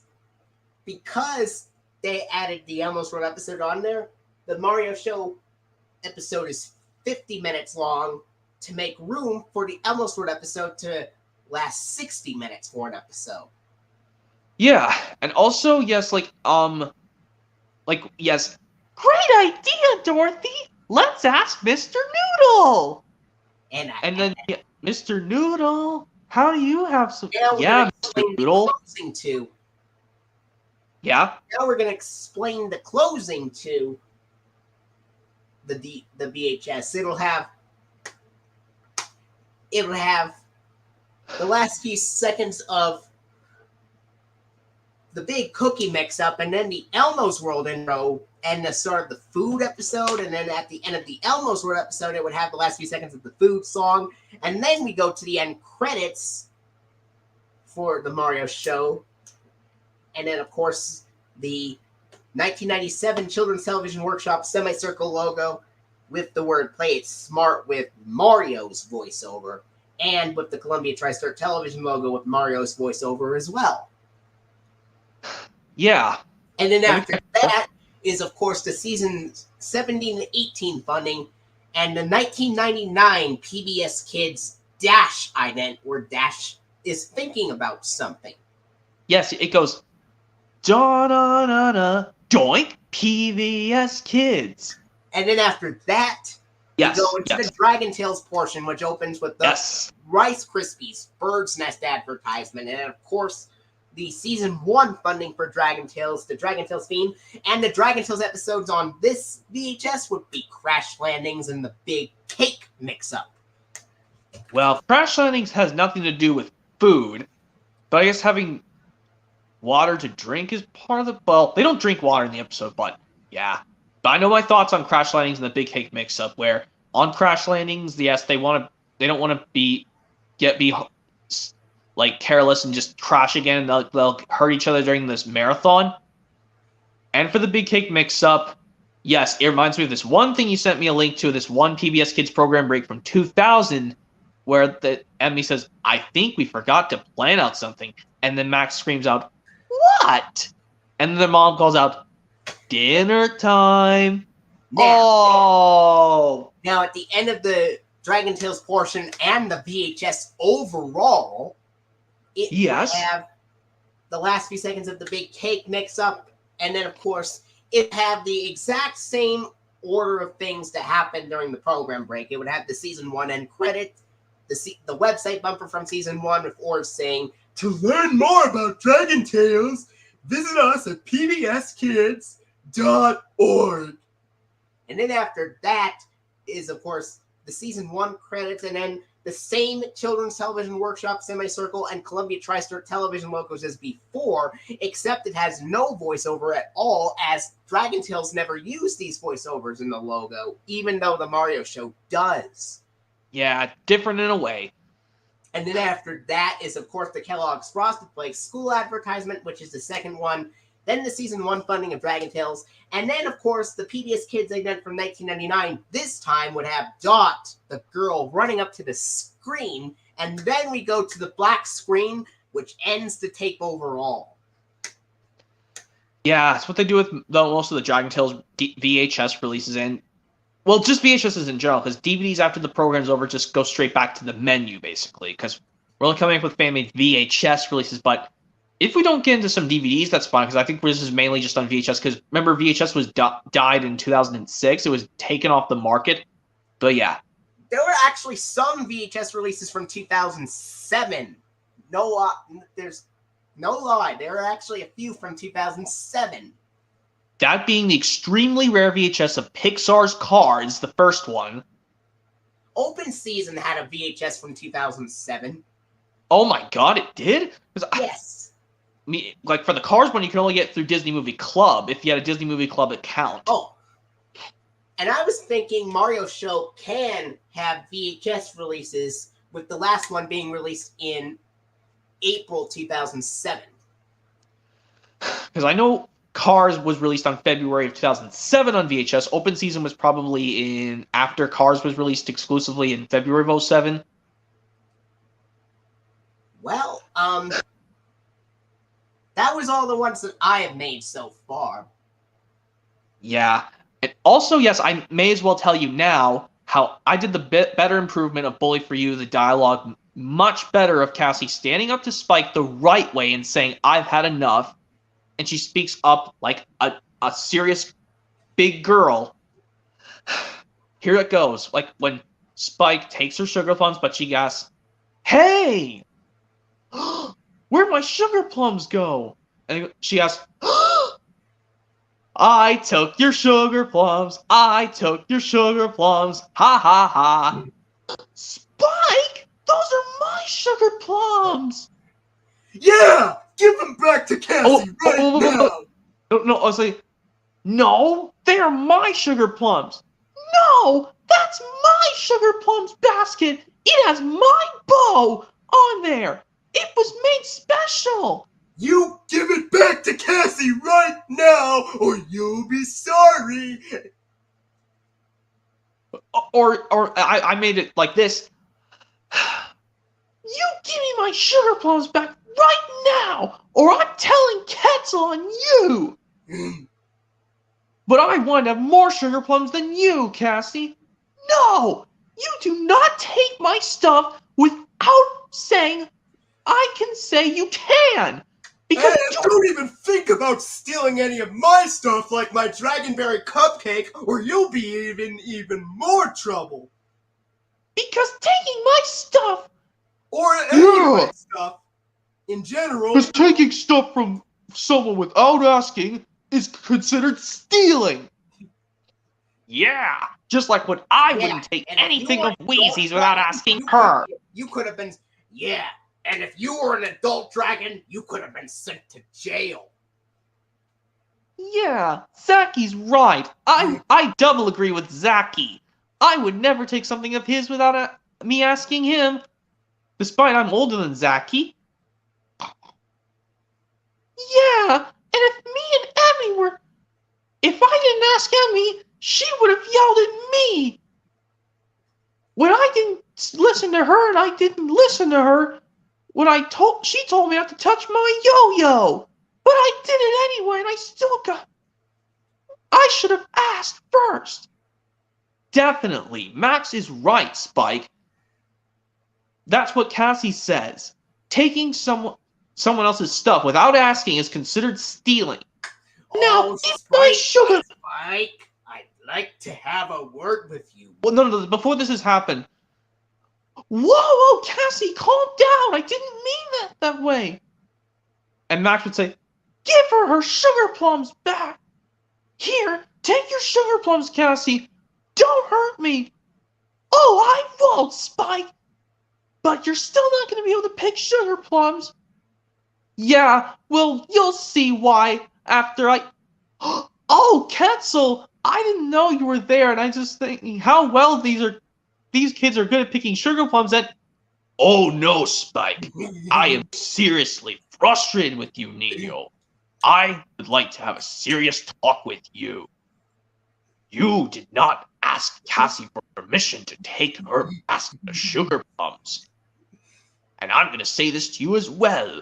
Never take anyone's stuff without asking them, because that is considered stealing. Yeah, just like what I said. And if you actually stole when you were an adult, you would be sent to jail. No lie. You will have to be expelled from the school. Well, actually, hold on a second. I think like after for a month. Actually, no. Actually, like before this, like saying, "Wait there, please, by the school for me, Spike, and I will have a serious talk with you. I never get to have fun with these kids. It's all their fault." And he cries and he kind of growls. And he's like, And Orb will say, no, "No, it's your fault, Spike." Wait by the school, please, Spike. Good job, Cassie. I am proud of you, big girl, for doing the right thing, for standing up to someone who is treating you poor. All right. And to celebrate the bravery of standing up to a certain bully, we will have a special treat for you guys when we get back to the school. But Spike will not have any because he is in big trouble. Yeah, I even told him that if he was an adult and he took something like this, he could end up in jail. He could end up in Dragonland jail. Well, niños, thanks for telling me what was going on. I will have a serious talk with Spike after the school day is done. But as a special treat for the rest of you, especially you, Cassie, for standing up and doing the right thing and staying and being brave of who was bullied of Spike being mean to you, we should have a special treat, and it would be very delicious. It would be very delicious. Look, niños, special blueberry cupcakes and cookies. Oh boy, I love blueberry stuff. Oh boy, thank you, Catsull. You're the best teacher in the world. Oh, don't mention it, big girl Cassie. I'm just. Wait, what are you doing? Oh, I was just imitating the school bell when the bell rang. Ring. Yeah, and also, yes. Oh boy, now that we have a special treat, let's go celebrate a party at my house to congratulate me being brave on standing up to a bully. Let's do that, Cassie. I can imagine what it would be like if this marked Finn's only appearance in season 1, if he appeared in at the end of the episode when they had a party at Cassie's house. But Jake Martin told me that would be her breaking the fourth wall, because Finn would not appear until Cassie the Green-Eyed Dragon, because that would be like breaking the fourth wall. So only Kiki would. They could make another appearance with Kiki in season 2. That means Kiki appeared more than Finn. Yeah. Well, I guess I should say one. Let me just see how many times Finn appears, but just the ones, even though he appears with Kiki sometimes. 1, 2. Cassie the Green-Eyed Dragon was one of them. Back to the Storybook, the second. The Shape of Things to Come. Just for Laughs, Room for Change. I say 5.5 because Finn's Blanky's not really good. So I think like blame you. I know. The episode of course, Squid Baby from season 9 is not that great either because of Squidward's, baby Squidward's constant crying. Why would he? Well, I know like in one scene he gets hit on the head by the cash register, yes. But for Kiki's, like if they made a different one, she would appear first. Hers was Baby Troubles, and then a different version of Bully for You. Then back to the Storybook, Just for Laughs, and then Room for Change, and then moving on. So let's say we have 6 more. Kiki would appear 6 more times than Finn. What if there was a And remember in season 4, this would be one of the first seasons where both Kiki and Finn cried because they were like very scared of the a sleepover or something. Or the Force of Darkness, yeah. But yeah, and of course, like they celebrate they celebrate the party at Cassie's house for being, and they give her a special prize. both her mom and dad would appear. Yeah. I'm planning to make more Mario Show tape labels soon. I haven't made all of them. These are just some of them. Okay, now that I've done all that long dialogue of me doing a better version of Bully for You when Cassie does stand up to Spike the right way, yeah, let's get to the next release. Well, that was actually the last release I made so far, so... I mean, I guess we could just talk about other things since you didn't come up with all of them yet. Well, but I can imagine what it'd be like if there were of a 2002 Mario Show VHS release. Yeah. We're just imagining because one from November of 2002, and this would be called Stuck in Elmo's World and other claustrophobic adventures. Yeah.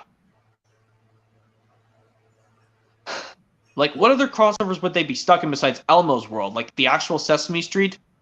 No, they would. Yeah. Probably they would be stuck in Elmo's World when all their magic powers were already used and they can't make any more magic powers. They used them all up. Now they're stuck. And I also think, like, what would be the other crossovers they'd be stuck in besides Elmo's World? Because Elmo's World is kind of related to Sesame Street. Well, it's related to Sesame Street just in general. I think another episode that crossover that they could be stuck in, like, for one from season 20, there could be one where they're stuck in Bikini Bottom. Well, yes, true, because I think SpongeBob was out before Elmo's World. Well, after Elmo's World came out, yes. I meant to say after Elmo's World, not before. Like, they would be stuck in Bikini Bottom. Sorry, started me to do an Italian accent for Mario. What the going to do, bro? We're stuck here in the Bikini Bottom. Oh, I don't know, Mario. I don't know if I can do a good Princess Peach impression.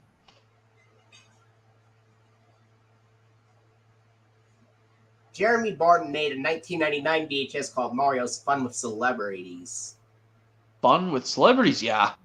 The episodes would be Mario's Make-Believe Adventures from Season 1, Mario Meets the Queen from Season 13. Yes, not to be confused with Thomas Meets the Queen from Season 4 of the classic series of Thomas.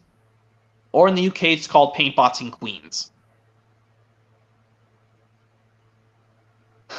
And also, like, what would be the final crossover they'd be stuck in? Would it be like Island of Soda from Thomas, or Dragonland from Dragon Tales, or the last one they'd be stuck in is Elwood City. So an Arthur one. So two of them they'd be stuck in one from SpongeBob, one from Arthur, and one from Sesame Street / Elmo's World. The one from the one called Stuck in Elwood City would be from season 16, back when season 2 of Arthur was the newest season. Yeah. Despite Arthur and Sesame Street are both by Sony in a way. Well, despite Sesame Street is by Sony Wonder, yes. What did you think of Sony Wonder co-producing with Colubia TriStar on Mario Show releases from beginning in 1995 until 2007? That'd be kind of cool. What would be pretty cool about it? Would it be cool about it if, like, they would be co-producing until 2007, when it's just Sony Pictures Home Entertainment alone. Yeah.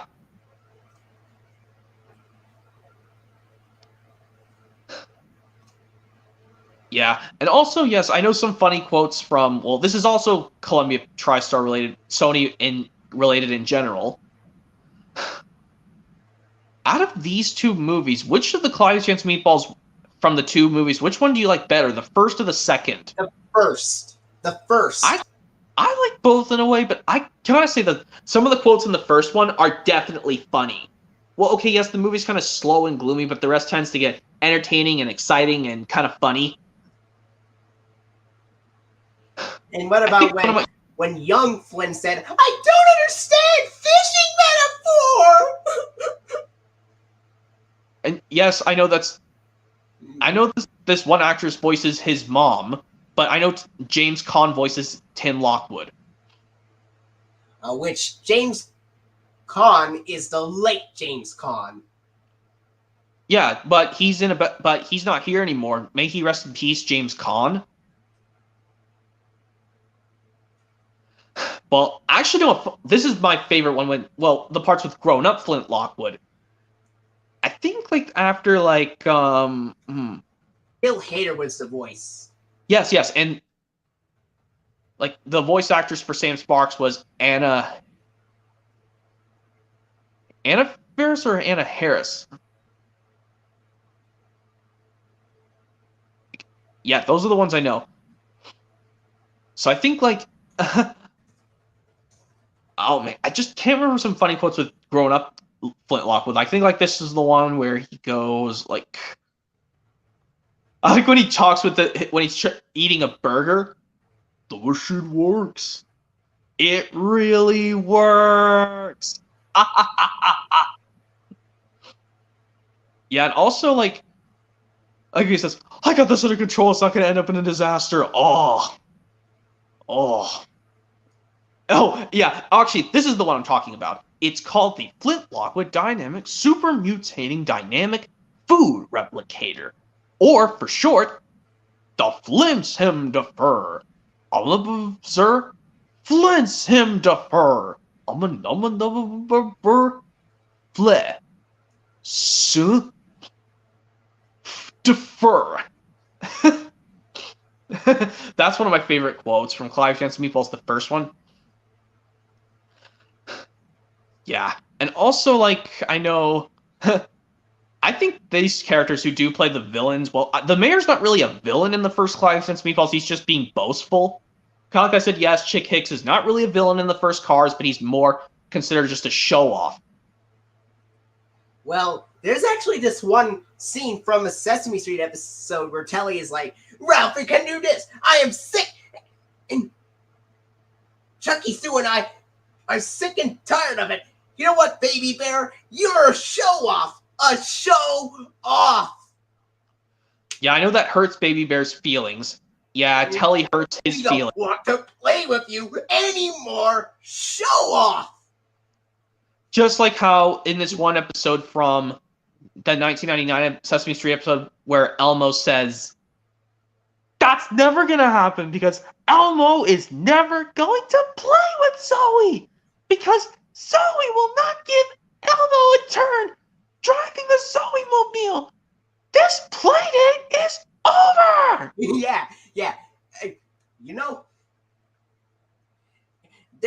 That also kind of reminds me of a scene from a 1999 Sesame Street video, Let's Eat Funny Food Songs, where Grover gets angry at Mr. Johnson. It's like, "Well, yes, I am well aware of that, sir. But perhaps if you should just try something healthy, some delicious food, you'll forget all about your cotton-picking pepperoni pizza. Now eat!" Aren't you talking about this blue monster that has he doesn't have hair, right? Well, of course, none of the Sesame Street characters have hair. But are you talking about this one who has a dark blue face, but he's got a suit on him? Dark blue face with a pink nose. Grover. I think I remember that monster's name. The one where Grover. The monster's name is Fat Blue, also known as Mr. Johnson. Blue something? Fat Blue, also Mr. Johnson. I'll just call him Mr. Johnson if that's fine. The dark blue monster guy. This one that I know, when he's trying to eat his lunch and Grover keeps bumping into him, he says, "Waiter, I can't do his impressions. I'm terrible at them. I can do it. Waiter, will you hurry up and get my food? I'm trying to eat my lunch, but you keep bumping into... You know what this kind of reminds me of? What? Of course it was me! I have been waiting out there knocking with my knuckles getting sore. Ernie, what are you doing? So that was Bert yelling at... So you know the Mr. Johnson yelling at Grover moments? Kind of reminds me of the Bert yelling at Ernie moments as well. Well, yes, in a way, because... Well, despite, like, I don't know... Well, yes, Bert and Ernie were around the same time, but they just sometimes would get upset at each other sometimes. And what were your thoughts on this? What did you think of that impression of Bert yelling at Ernie like, "Of course it was me! I have been waiting out there knocking with my knuckles getting sore. What are you doing?" Oh my god, I feel so terrible for them. Yeah, and also like. Oh, it is like, yes, I know in Cassie the Green-Eyed Dragon, this is also Sony related. Cassie still gets angry at her friends for when, like, this is the third time she gets angry at Finn. Well, actually, well, not really true, because I know, like, by the third strike, like, well, the second one, when Finn ruins her castle, she gets mad at Quetzal, but Finn still does this kind of impression. Ooh. But, of course, like, by the third strike, like, she comes up and she gets all pissed, coming up to her friends saying, "Hey, I got all the way up to 20, but no one was watching me. You were all watching Finn." Oh, we're sorry, Cassie. It's just that Finn's ruined everything. He spoiled circle time. He smushed my castle. I wish I'd never have brought him to school with me. That kind of reminds me of a scene in Squidward where he's like, "That mini squid, he stole my jokes. He stole my job. He stole my life." Isn't that from Squidward? Isn't that the sister episode to the one where SpongeBob loses this old... Yes, it is. Like, what's the episode? Well, it's called Squidward, right? From season... Yes. 4. From season 4. But what's the episode called, the sister episode of Squidward, where SpongeBob loses the net? Called the Pink Purloiner. Pink something? Pink Purloiner. Okay, and the sister episode's called Squidward, where SpongeBob makes a puppet version of Squidward to really play with him because the real Squidward doesn't want to play with him. But anyways, yeah, back to, yes, the Cassie the Green-Eyed Dragon, yes. And then Emmy explains, "It's okay, Cassie. Little brothers can be a pain sometimes." And yes, of course, "Cassie, why don't you bring Finn into the classroom? Emmy can come too." Yes, and of course, like, well, after I know Finn cries because he's starving and yada yada yada, and of course, like, well, I like how he does the funny when he pouts because he doesn't want that. He refuses to eat it. He just makes that mad expression because he just pouts and he doesn't want to eat it. I can't get him to have a little bite. Do you think you could help, Cassie? I know a trick my mommy does. Zzz, zzz. Here comes another flying dragon. Zzz, zzz. And I can imagine what it would be like if they made... Well, I remember that Jeremy Barton made an episode called made a fan-made Mario Show episode called Princess Daisy's Sad Day. Kind of reminiscent of Blue's Sad Day from Blue's Clues in a way. And also, hey, Blue's Clues and the Wiggles. We were just doing fan-made VHS releases of the Mario Show, me and Flicka.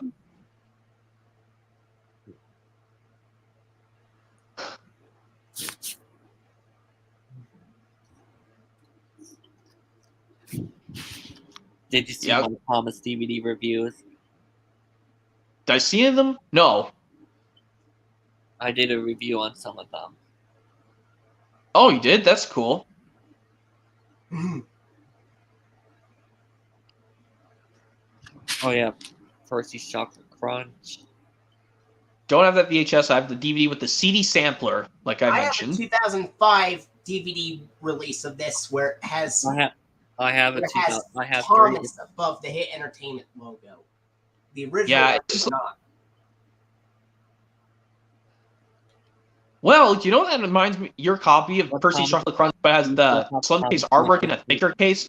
Flicka, it has like it reminds me of like this copy of James Learns a Lesson I saw at the library on DVD, but it's like it still has it's Thomas on top of the Hit logo because it just has the title written across the spine. So I think they just edited it from a slim case and put it into a thicker case. Just like they did with Thomas Gets Bumped and Thomas Percy and the Dragon. Didn't Trust Thomas get reprinted as well? Well, like I know it got reprinted by itself in Lionsgate, but you can also find a double feature with a Big Day for Thomas, which I know you don't have either of those releases yet. Or if you have Trust Thomas, that's cool. I do have Trust Thomas and a Big Day for Thomas. Like separately or in a double feature? Separately. Okay. My copy of Big Day for Thomas is just an independent Lionsgate reprint. Okay. Mine, I can show you what my copy of a Big Day for Thomas looks like. I can grab it really quick.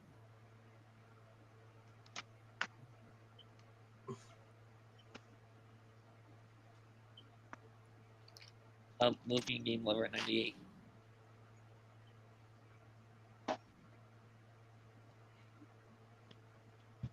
Are you still? Yeah. Are you into VHS tapes now and again? Still or not? Are you? Wow, yours must be the original release from 2007. Because I found this at a Big Lots back in 2016. I have that. I got that DVD. And what does your copy of Trust Thomas on DVD look like, Flicka? Is it a? Mine is the original print from 2007. Okay, mine's in a thicker case because I prefer these thicker cases. My copy of Percy's Ghostly Trick is also the original. Mine's a 2009 Lionsgate re-release. But yeah, isn't this ironic they just call it a Big Day for Thomas and don't put any other stories like they did with Thomas the Special Letter? Yeah.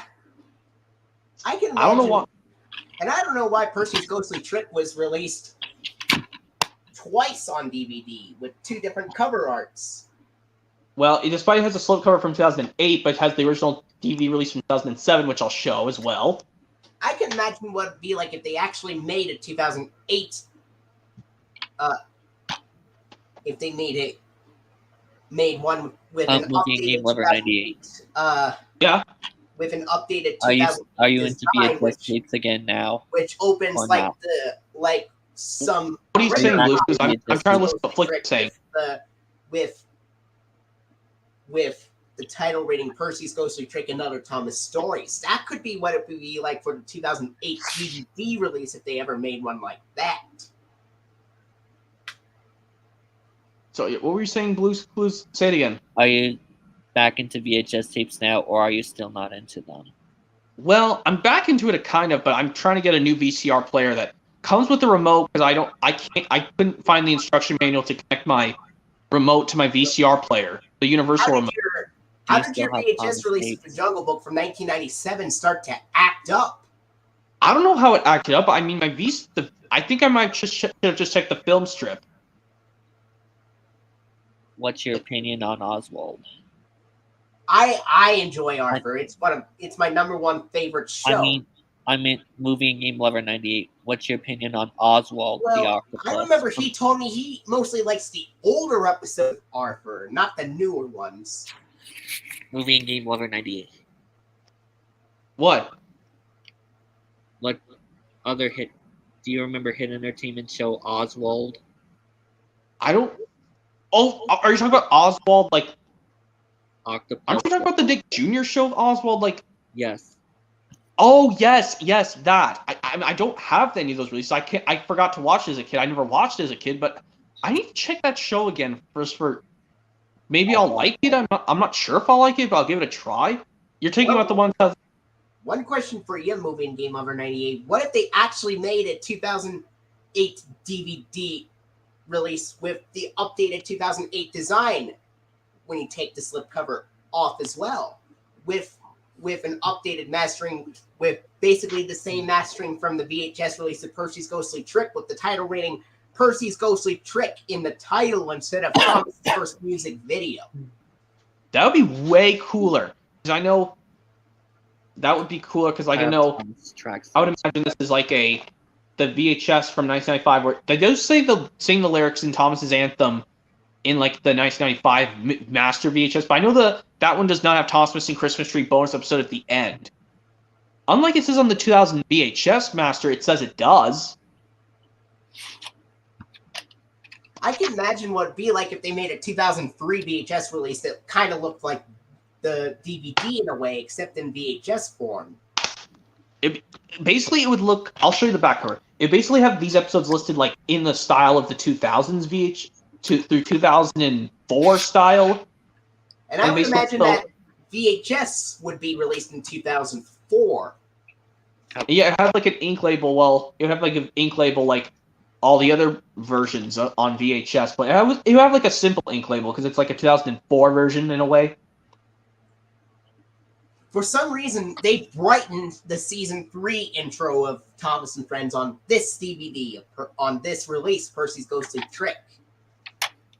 Where it looks like the season 4 intro in a way. How? Which I find very odd.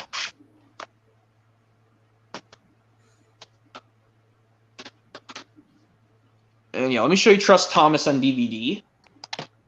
You said like the original release in 2007. Hopefully, it's in a thicker case. But if it's in a slim case, I totally understand. It's in that thicker case. Okay, but I know you're a big day for Thomas. Well, it's in a thicker case, yes, but just has the Lionsgate. But yeah, I don't like the Lionsgate releases on older Thomas releases. They're not good. I actually have 2 copies of Best of Thomas. One's the original, and one's a 2009 Lionsgate reprint. Yeah. And also, I can show you something cool with the Dragon Tales. This is also Sony related. It's just a sec flicka because I actually wanted to show you. I do have a new case for my Dragon Tales DVD, Believe in Yourself. Like in a sec. Did the old one break? Yes, it broke, and I had to find a new DVD case. Well, I still have my disc, which is good, which what my friends say, if the disc still works, that's all that matters. I don't have to worry about buying a new case. Because my friends... Well, at least it's better than breaking the case and scratching the DVD by mistake as well. Well, I mean, I don't do that stuff. That's what a silly kid would do, but I'm not a kid anymore. But yeah, and also, yes, I know this one has episode text from different release episodes on this DVD of Trust Thomas. The ones that they kept from the original VHS release were Toby's Tightrope and Henry's Forest. Yeah, but even it'd be kind of fun. What if they took the version of Henry's Forest from the Thomas's Christmas Party VHS, but left only Toby's Tightrope as the original VHS one? Because Toby's Tightrope is not on any other release. I've realized that the audio of the Thomas theme started getting a little bit better beginning in the mid-1990s. In the 80s and 90s, it sounded more like it was in mono instead of stereo. Yeah, it's kind of like all those VHS releases by Ringo Starr. The theme song is more monotone, in my personal opinion. Along with some of the early George Carlin releases, they also have it in monotone as well, especially like Trust Thomas, Thomas Gets Bumped, Thomas Percy and the Dragon in a way. Yeah, also, I'll show you my Cranky Bugs thing in a second, Blue's Clues, because I know yours is the one that has Ghislaine only printed once. Or if it's printed twice, that's okay. Because, yeah, like, when I watch this DVD, I can skip Percy's Promise, just like on Thomas's Friends Help Out on DVD, because it's out of sync. Because I don't know why they could have just taken it from 10 Years of Thomas. I mean, like I said, we could have 3 episodes from the 10 Years of Thomas release, but have Percy's Promise in normal sync. And The Trouble with Mud is the version from the 10 Years of Thomas DVD as well. Even though it would be weird if they just used it from Best of Gordon and just said, accidentally call it just Trouble with Mud. But yeah, well, the Trust Thomas episode might be the same, despite it uses the title text from Thomas's Friends Get Along, VHS and DVD. And I can imagine what it would be like if they actually made a rare version of the Trust Thomas VHS, which included 8 episodes instead of 7, with an additional story narrated by Ringo Starr.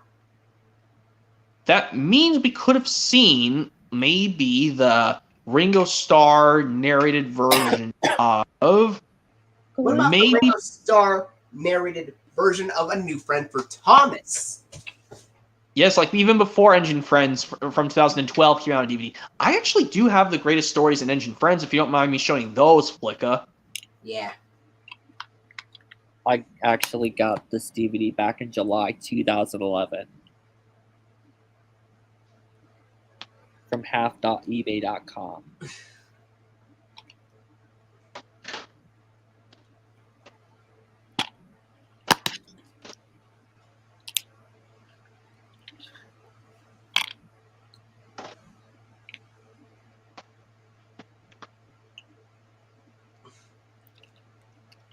Actually, before I get to this, yes, this is the DVD you talked about that has... This is the only one to have Mike and Jr.'s music, but with Michael Brandon narrating the season 7 episodes.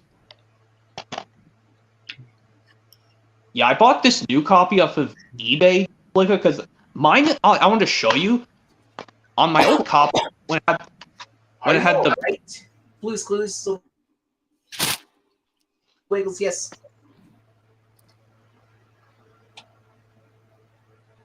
What about your old copy? Some of the also available on DVDs, the logo on some of the also available on DVDs, they were either faded or they got wiped out. They were washed out. So I had to buy this. I bought this brand new copy off of eBay, and all of them are showing.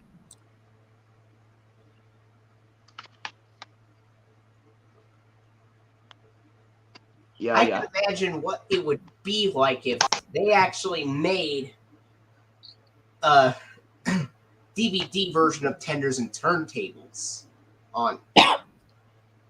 Well, there's one YouTuber said he wants to use it with the old logo, but I prefer, like I said, the one that's spelled out Hit Entertainment, because you can tell I like this one where it's spelled out Hit Entertainment instead of it putting the letters HIT on the cube and spelling out Hit Entertainment underneath it. What if there was one release that had the newer logo on the packaging, but it still had the older logo with it spelled out? That'd be interesting. Oh yeah, Blue's Clues left. Will that be interesting? Like, which release would you say would, for one of them that was never put onto DVD? Like, would you put it on one of the Ringo Starr ones, or Thomas's Christmas Party, or Thomas Meets the Queen? Thomas Meets the Queen. Well, that'd be kind of interesting. Like, it would still use, like, kind of like, yes, how on Thomas's Friends Help Out on DVD, it still uses the Gracie and Wild Entertainment logo and the Ghislaine Pictures logo, but despite it has the Hit Entertainment logo of the old one. Yeah, and how would you like the DVD version of Thomas Meets the Queen to have Michael Brandon's announcement of Thomas and Friends making tracks to great destinations before the Britt Allcroft intro, but then everything else is the same as the VHS? Like, I know how like I said, yes, it'd be kind of cool, like, you know, like the one that's on this one, like this is the DVD I'm talking about, The Greatest Stories, that does have Michael Brandon's announcement saying Thomas and Friends making tracks to great destinations, and then it plays the Britt Allcroft logo, and then it goes straight to the theme song. With the Thomas and Friends logo instead of Thomas and Tank Engine and Friends. Yes, because they restored seasons 1 through 3 on this compilation release called The Greatest Stories. And season 4 in one episode. Well, actually they don't use the new Thomas and Friends logo in Henry and the Elephant and Cranky Bugs, but for seasons 1 through 3 digitally restored, they do. And how would you like how would you like the DVD version of Thomas Meets the Queen to have the intro with the end credits theme playing in the intro, while the end credits theme is the intro theme playing? Well, that'd be kind of interesting. And yes, like I mentioned on this DVD, I don't know why they didn't use the US versions of Thomas Gets Tricked and Edward Helps Out on this DVD. Because, well, it says they're US titles, but for some reason Ringo Starr uses the UK version. He says the UK dialogue. Like, basically in Thomas Gets Tricked, it basically, well, in the UK version he goes, Thomas likes whistling rudely at him. But, like, I wish I did it my way, saying, Thomas likes to tease Gordon with his whistle. Wake up, lazy bones, why don't you work hard like me? And also, like, I know, yes, and also when Edward helps out, I wish they could have said, he liked shunting. It was fun playing with great cars. He would come up quietly and give them a push. Then he would And how would stop. you like one of those DVDs to actually use the animated version of the Hit Entertainment Cube logo for one of those Anchor Bay DVDs? Thomas Breaks the Rules. Well, it'd be kind of interesting, yes, because Thomas Gets Tricked was the only Ringo Starr DVD released in 2007 to use the new hit logo, while James Learns a Lesson uses the old one. And what did They you could think base of Thomas Breaks the Rules DVD being released in like 2008 with the newer Anchor Bay logo and stuff, and then the Hit Entertainment animated logo instead of the still one? like basically like, the hit logo would be bouncing. It's on this, yeah, it's on the one that's on this DVD and other ones. Like, and then it just goes straight to the Burr Allcroft logo and then the star of the theme. What if there was actually a sequel to it called Another Greatest Stories, which had that CGI picture, Thomas, but did not contain any episodes from the Michael Brandon era or the Mark Morgan era. It just contained episodes mostly from seasons 1 through 6. And maybe 7 in a way, but I think mostly 1 through 6. And they would all use the old theme in there, despite using the CGI picture of Thomas in the front. Just like that Thomas's Halloween Adventures reissue from 2018 has a CGI Thomas on the front, but despite all the episodes are model series. But yeah, here's the Engine Friends TV I was telling you about. Because that kind of looks like the picture of, on the front, that kind of looks like a picture of Thomas from like season 8 or season 9. I think you could tell by the way his teeth are designed. I think it's definitely season 9. Because And by there's the no way, his eyes are, by the way, his eyebrows are shaped as well. Yeah, so I definitely tell this is a season 9 Thomas. And yeah, and also yes, like you can tell Henry, Gordon, and James, and Percy and Emily. But Gordon's looks like this is from Calling All Engines. This Gordon. And apparently, one of the DVDs of Thomas and Friends from the classic series accidentally used a picture on the back cover from a Michael Brandon Engine Roll Call era episode. The Percy Takes the Plunge DVD having a picture from Thomas's Day Off, even though that episode is from the Engine Roll Call era, and none of the episodes on this DVD are from the Engine Roll Call era at all.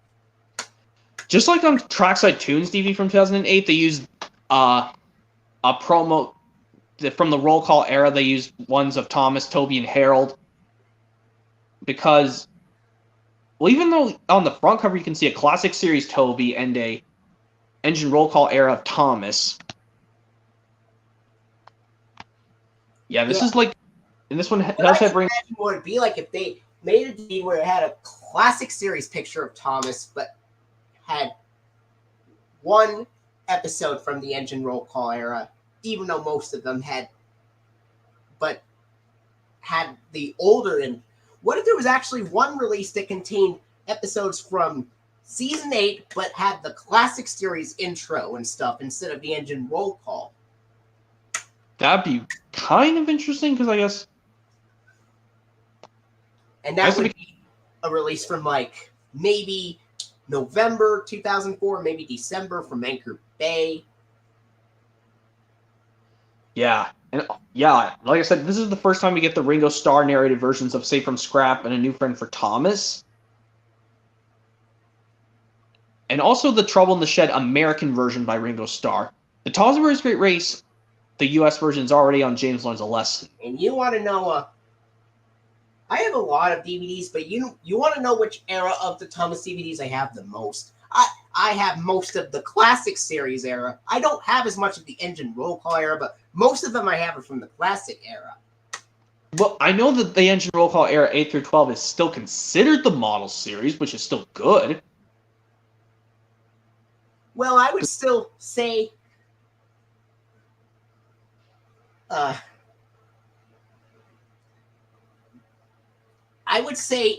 seasons 1 through 10 would be considered classic series, despite 8 and 10 using the Engine Roll Call because of the models. And season 11 as well. Well, season 11 is kind of like, because season 11 films differently from seasons 8 through 10 in a way. But yeah, and also we also got the Michael Brandon version of Emily's New Coaches on this DVD. Does it replace the old intro with the newer one, kind of like how it did with the Greatest Stories DVD for Oliver the Snow Engine? Yes. I don't know why they didn't use the season 7 intro, because I know it's the same way seasons 1 through 5 in a way, but yeah, and also the cool thing is that this too has 4 episodes that were never released because 1 was previously on DVD, but this one, Michael Brandon does say the season 9 episode titles allowed in this release, because 1 episode he did do was to toss the new engine on the Milkshake Muddle DVD. These 2 from Toy Workshop DVD, Thomas and the Rainbow and Thomas the Statue, at least he does say their titles allowed. I can imagine what it would be like if they actually made one Thomas release from like 2009 called Thomas and Friends, the complete classic collection, which only contained episodes from the classic series and not from the engine roll call era. Yeah, basically like they just make like a compilation of seasons 1 through 7, but like this is we had to make sure they go in the order of the Wikipedia.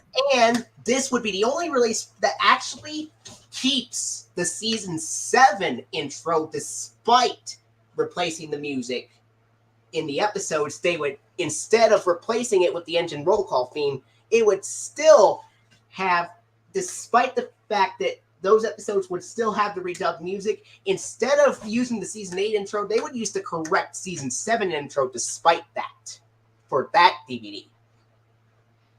Yeah. And also, these 4 episodes that are on this release, they were never put onto DVD until this point. And what if in that DVD there would be a special version where it would have the announcer say, Thomas and Friends, Making Tracks to Great Destinations by Michael Brandon, and then the steam whooshes straight into the classic series intro where it says Thomas the Tank Engine and Friends. That'd be kind of interesting, but yeah, I'll tell you the episodes that were never released on DVD on previous releases. They're from season 10 and season 11 in a way. The episodes that were never put onto DVD there on this release are Fall That Flower, Toby's Afternoon Off, Hide and Peep, and Emily in the Garbage. Even though Emily in the Garbage is on a Hit Favorites DVD, Being a Friend. One of the Hit Favorites DVD contains a classic series episode on there. We do have one with a Halloween release, which basically has 2 episodes from season 5, and it has the season 8 episode of Halloween.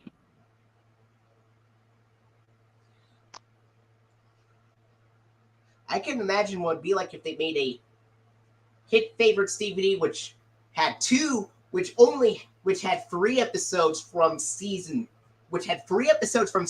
3 on there. Yeah. Yeah, did you know, like, I know that if you've got Hit Favorites, but only got ones with classic Thomas, or sometimes new series Thomas, I know you would only watch Thomas on those releases, because, you know, you don't like the other hit ones, like Barney, Bob the Builder, Kipper. Do you like Kipper or no? No. Okay. I mean, Kipper's not actually too bad. I actually like that show, because it's also distributed by Hit Entertainment, because of how it stylized with the art style. At least it's not. Even though the Wiggles are from Australia and Hit Entertainment is from the UK. True, yes, but yeah, like you say, if you just got Hit Favorites with model series Thomas releases, you only watch just Thomas. I can imagine what it'd be like if there was a show made by both Hit Entertainment and Sesame Workshop. Yeah, but yeah, let me show you the Dragon Tales DVD I'm just telling you about really quick. I got the new case for Believe in Yourself.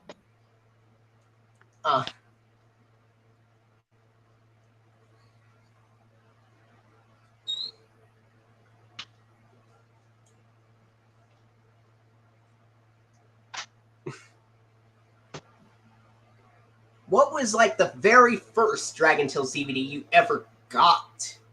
It was Experience New Things back in 2016. I got from FYE with Thomas and the Magic Railroad. Yeah, I'm going to tell you the ones, but avoid the little Einsteins, because I don't like little Einsteins anymore. I got it with Thomas Magic Railroad. I think it was Clyde with a Chance of Meatballs 1 or 2. I'm pretty sure it was just the second Clyde with a Chance of Meatballs, and then The Amazing Spider-Man 2. And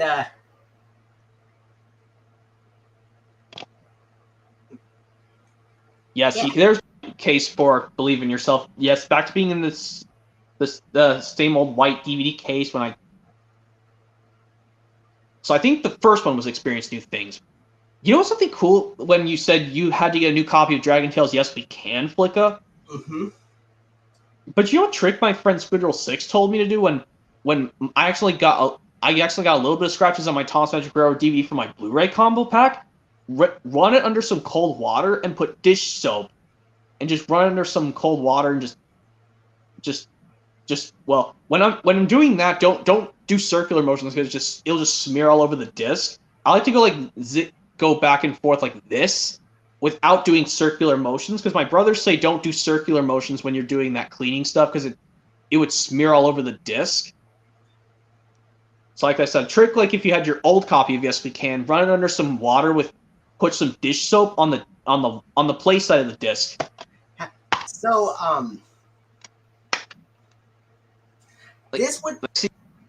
this is one of the releases with the updated packaging for Dragon Tales, and those releases with the updated packaging like that have the Sony Pictures Television logo, while the ones with the older packaging, most of them would have the Colubia TriStar Television logo, except for Let's Start a Band.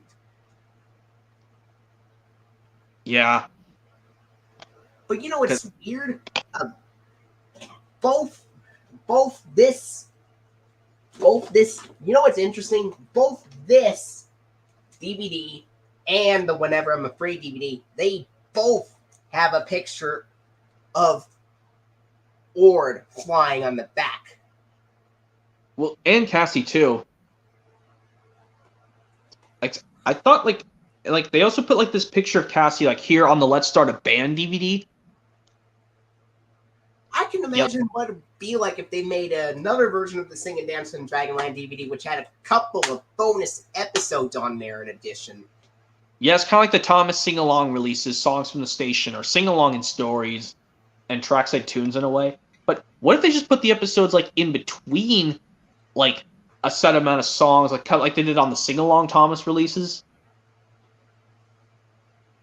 Yeah. Like say like you say we would put the episodes. What if they actually had 3 episodes on the Thomas's Trackside Tunes DVD instead of 2? And the third one could be a season 7 episode with Michael Brandon's narration with the original music version of Emily's New Coaches. Well, that'd be interesting enough. Yeah, also, yeah, like I said, yes, the DVD I took from this one when I found it, so I could have this in a better case for my copy, was the DVD of Daddy Daycare, which I know you probably don't have that film on DVD because that's also a Sony. I don't. It's in the double feature with Daddy Daycamp if you'd rather get that, because I know you have the Clyde Fence and Meatballs 1 and 2 movie collection. But, yeah, it's strange that while this DVD of Believe in Yourself uses the correct audio in the Sony Pictures Television logo, Whenever I'm Afraid accidentally uses the audio from the Colubia TriStar Television logo in the Sony Pictures Television logo for some reason. Yeah. And I don't know, like, yes, this is the correct thing where they do fix that error. They wear safety pad when we're ice skating on the episode On Thin Ice. Because at least they also wear helmets to keep their heads in case they don't hurt their heads either. And someone also told me that this has the 2 episodes with Ord crying, Lucky Stone and the Balancing Act. Well, not true, because yes, Ord does cry a little bit in Lucky Stone, but he whimpers with tears in his eyes in the Balancing Act. But the other 3 episodes don't have any characters crying on there. Well, aside from Trumpy crying at the end of Head Over Heels, are you talking about just like the ones where the main character? The main dragons. Okay. But I know Trumpy cries at the end of Head Over Heels, but that does not count, kind of, well, because I know he gets upset saying he doesn't know how to cartwheel either. But yeah, when I watched Head Over Heels flick, I was like amazed. Like I thought Emmy was still going to be in her usual. This is her usual design, but she changed to her yellow shirt, and now she's wearing her blue pants. It's like, where did she get those clothes? I mean, because I've watched this episode so many times, Head Over Heels.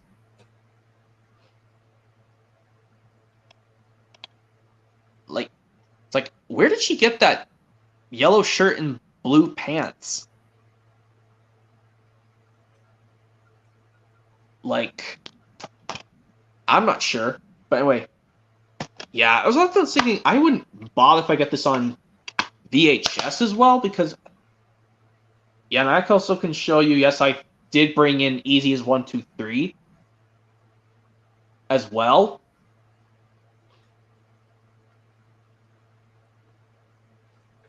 Yeah. Yeah, let me show you.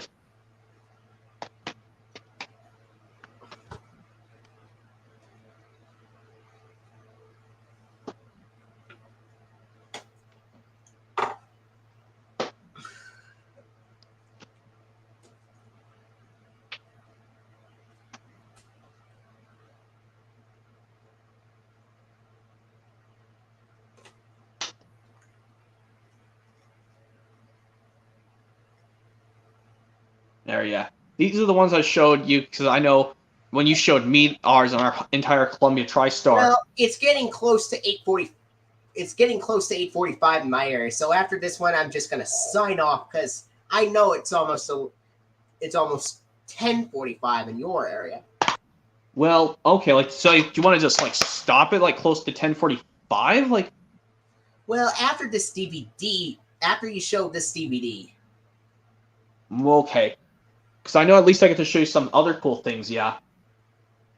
But yeah, Easy as 1, 2, 3. I can show you. Yes, I got this from a disc replay with. I actually got this with 3 video games. How in the world did it say 2002 on the disc, even though it came out in January 2003? Because I know in one of the reviews you accidentally said it came out in February 2003. It actually came out in January 2003. Because I thought it was come out the same day that Percy's Chocolate Crunch was on VHS and DVD, but apparently I should have said. And you said it was January, so I think I was actually wrong. I actually should go back and make that correct. Yeah, I should probably fix that error. It's okay. You can say that when you show a 22 edition of your Dragon Tales DVD collection, unless you already done it.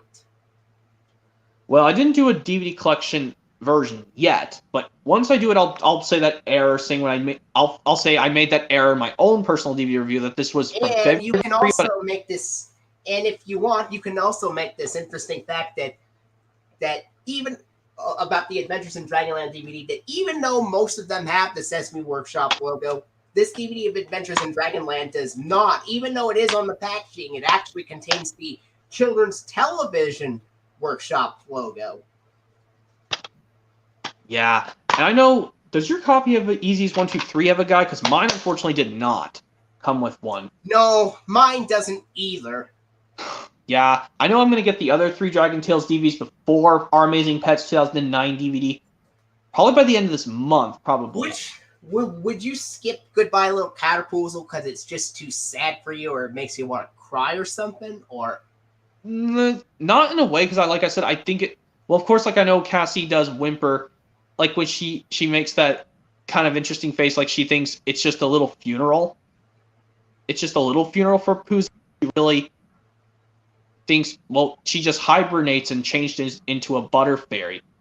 Well, I mean, well, I can see why Cassie thought. Maybe she thought she was actually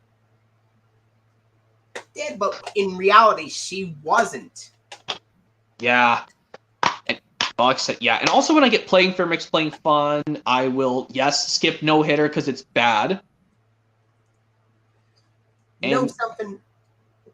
Yeah? I may not really hate the episodes as much as you do. Yes, I know I still don't like them, but at least I can sit through them without getting this angry. But for me, like, like another thing I want to tell you is like when I watch the Thomas Ultimate Friendship Adventures DVD, I have to go to the pick a story selection and stop after Goodbye Sir Tom is over, and because I wish Thomas the Babysitter was placed like somewhere earlier in the season 19 episodes, but after certain ones over, I can just skip it, just like I did with those Thomas releases on like when Percy's Promise is out of sync on the Trust Thomas DVD and Thomas's Friends I Help can Out. imagine what it'd be like if they put Bully for You as the first episode on Don't Give Up instead of the last one, and then you could at least watch the other episodes after, and then you could at least watch the other ones, and at least there won't be a bad episode at the end. But for Let's Share, Let's Play, because that one does not have a playoff feature, that one I have, well, I mean, I still want to hear the theme song, yes. I have to choose Ketzel's Magic Pop-Up Book to play the theme song. Yeah. But the others I have to, but the two I have to skip on that DVD are Much Ado About Nodlings and Quibbling Siblings. What if they actually made another version of this DVD released in like October or November 2001 that does play all 5 episodes this time, and they fix it? That'd be kind of interesting, but for We Can Solve It Together, I don't know which ones I don't think I could skip any of these episodes because I think I can get over the Mungus crying part in Just Desserts. I'd say it's more dramatic than he did in Zack and the Beanstalk. It was just a little cry in Zack and the Beanstalk, whereas in Just Desserts it was bigger. Yeah, I think. I mean, if I want to do the opening and closing, I can just fast forward to the end of the episode, like I said, because this one, at least these have play all features. I can just like fast forward to the end of the last episode and do the closing. Isn't it weird how some of the Dragon Tales DVD releases from the Columbia TriStar Home Entertainment era use the website bumper for Dragon Tales from the home video era rather than the home entertainment era? By the way, the website bumper from the home video era I'm talking about is the one from the Adventures in Dragonland DVD release, along with the VHS releases of Dragon Tales like You Can Do It, Big Brave Adventures, Follow the Clues, Keep on Trying. Yeah. But yeah, like I said, if I think for the other ones, yes, I'll watch the one I'll watch all the way through is Whenever I'm Afraid. Because that one does not have any bad episodes. Well, okay, one has a little dud I told you about before. It's the episode Cowboy Max. And believe it or not, I actually watched this VHS of Dragon Tales Keep on Trying all the way through a couple of weeks ago. Oh, that's cool. And it was released in early 2001. And you know what my reaction was when I saw the CTW semicircle logo at the end of this VHS, despite it being released in 2001? I would be like, what is going on? CTW became Sesame Workshop in 2000. Why do you still show it? Yeah. And for some reason, this VHS does not have the Columbia TriStar Television logo. It just goes straight to the funding after the Children's Television Workshop logo. That is kind of strange if you ask me. Yet also, like when I get, like I said, I think the easiest one for me to watch all the way through is definitely Whenever I'm Afraid. Well, okay, so like the one I have to really have I'm just gonna have to do with is Playing Fair Makes Playing Fun with the episode No Hitter, but I can just skip it completely. Like I said, like when I do Thomas Ultimate Friendship Adventures, I have to select each episode, but stop after Goodbye Sir Tom Hat is over. Or you could play all of them and just skip Thomas and the Babysitter.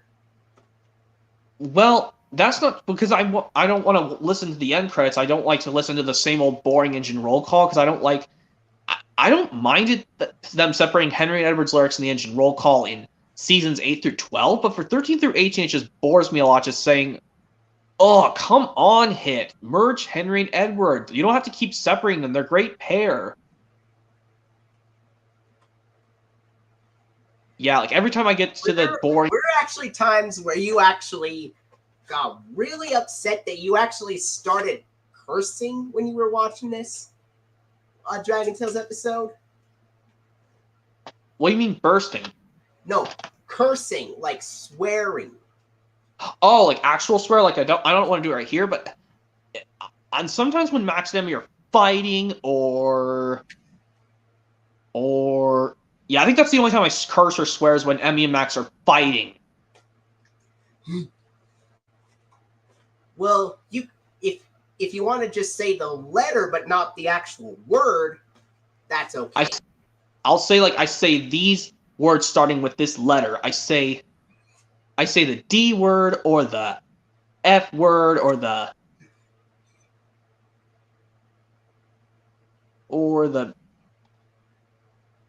B word or those kinds of swearing words that start with those letters.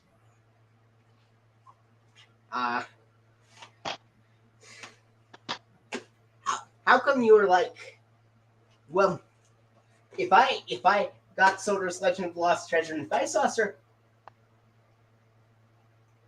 saw Sir Topham Hatt's impression, I would be like, what happened to your character, Sir Topham Hatt? That's not how you treat your #1 engine. You have to treat him with respect.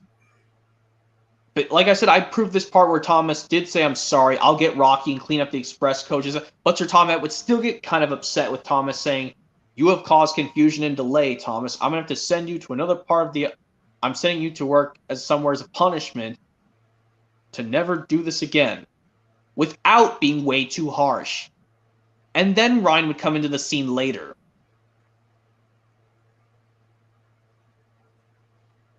And,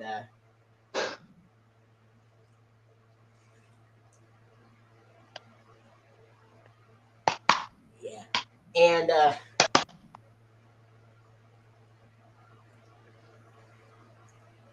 I'd say, DW's Very Bad Mood is one of my least favorite episodes of Arthur because of DW screaming and having a meltdown throughout most of the episode. Oh my god. And he's like, I won't feel better in the morning! I won't! Oh! Yeah, I know you're not pleased that Caillou's getting a reboot despite the original was so bad. Come on, PBS. Don't make a reboot. The original was bad enough. Yeah, Thomas didn't need a reboot either because the classic series was still good in its way. Unfortunately, I have gotten an All Engines Go sticker. You did? I didn't get one, thank goodness, because I didn't really like All Engines Go, but that was one of the only Thomas stickers they had, unfortunately. But yeah, I think that's gonna be it. Yeah, Flick. I think it's getting 10:45 now in my area. All right. I'm gonna sign off here, and I will see you later.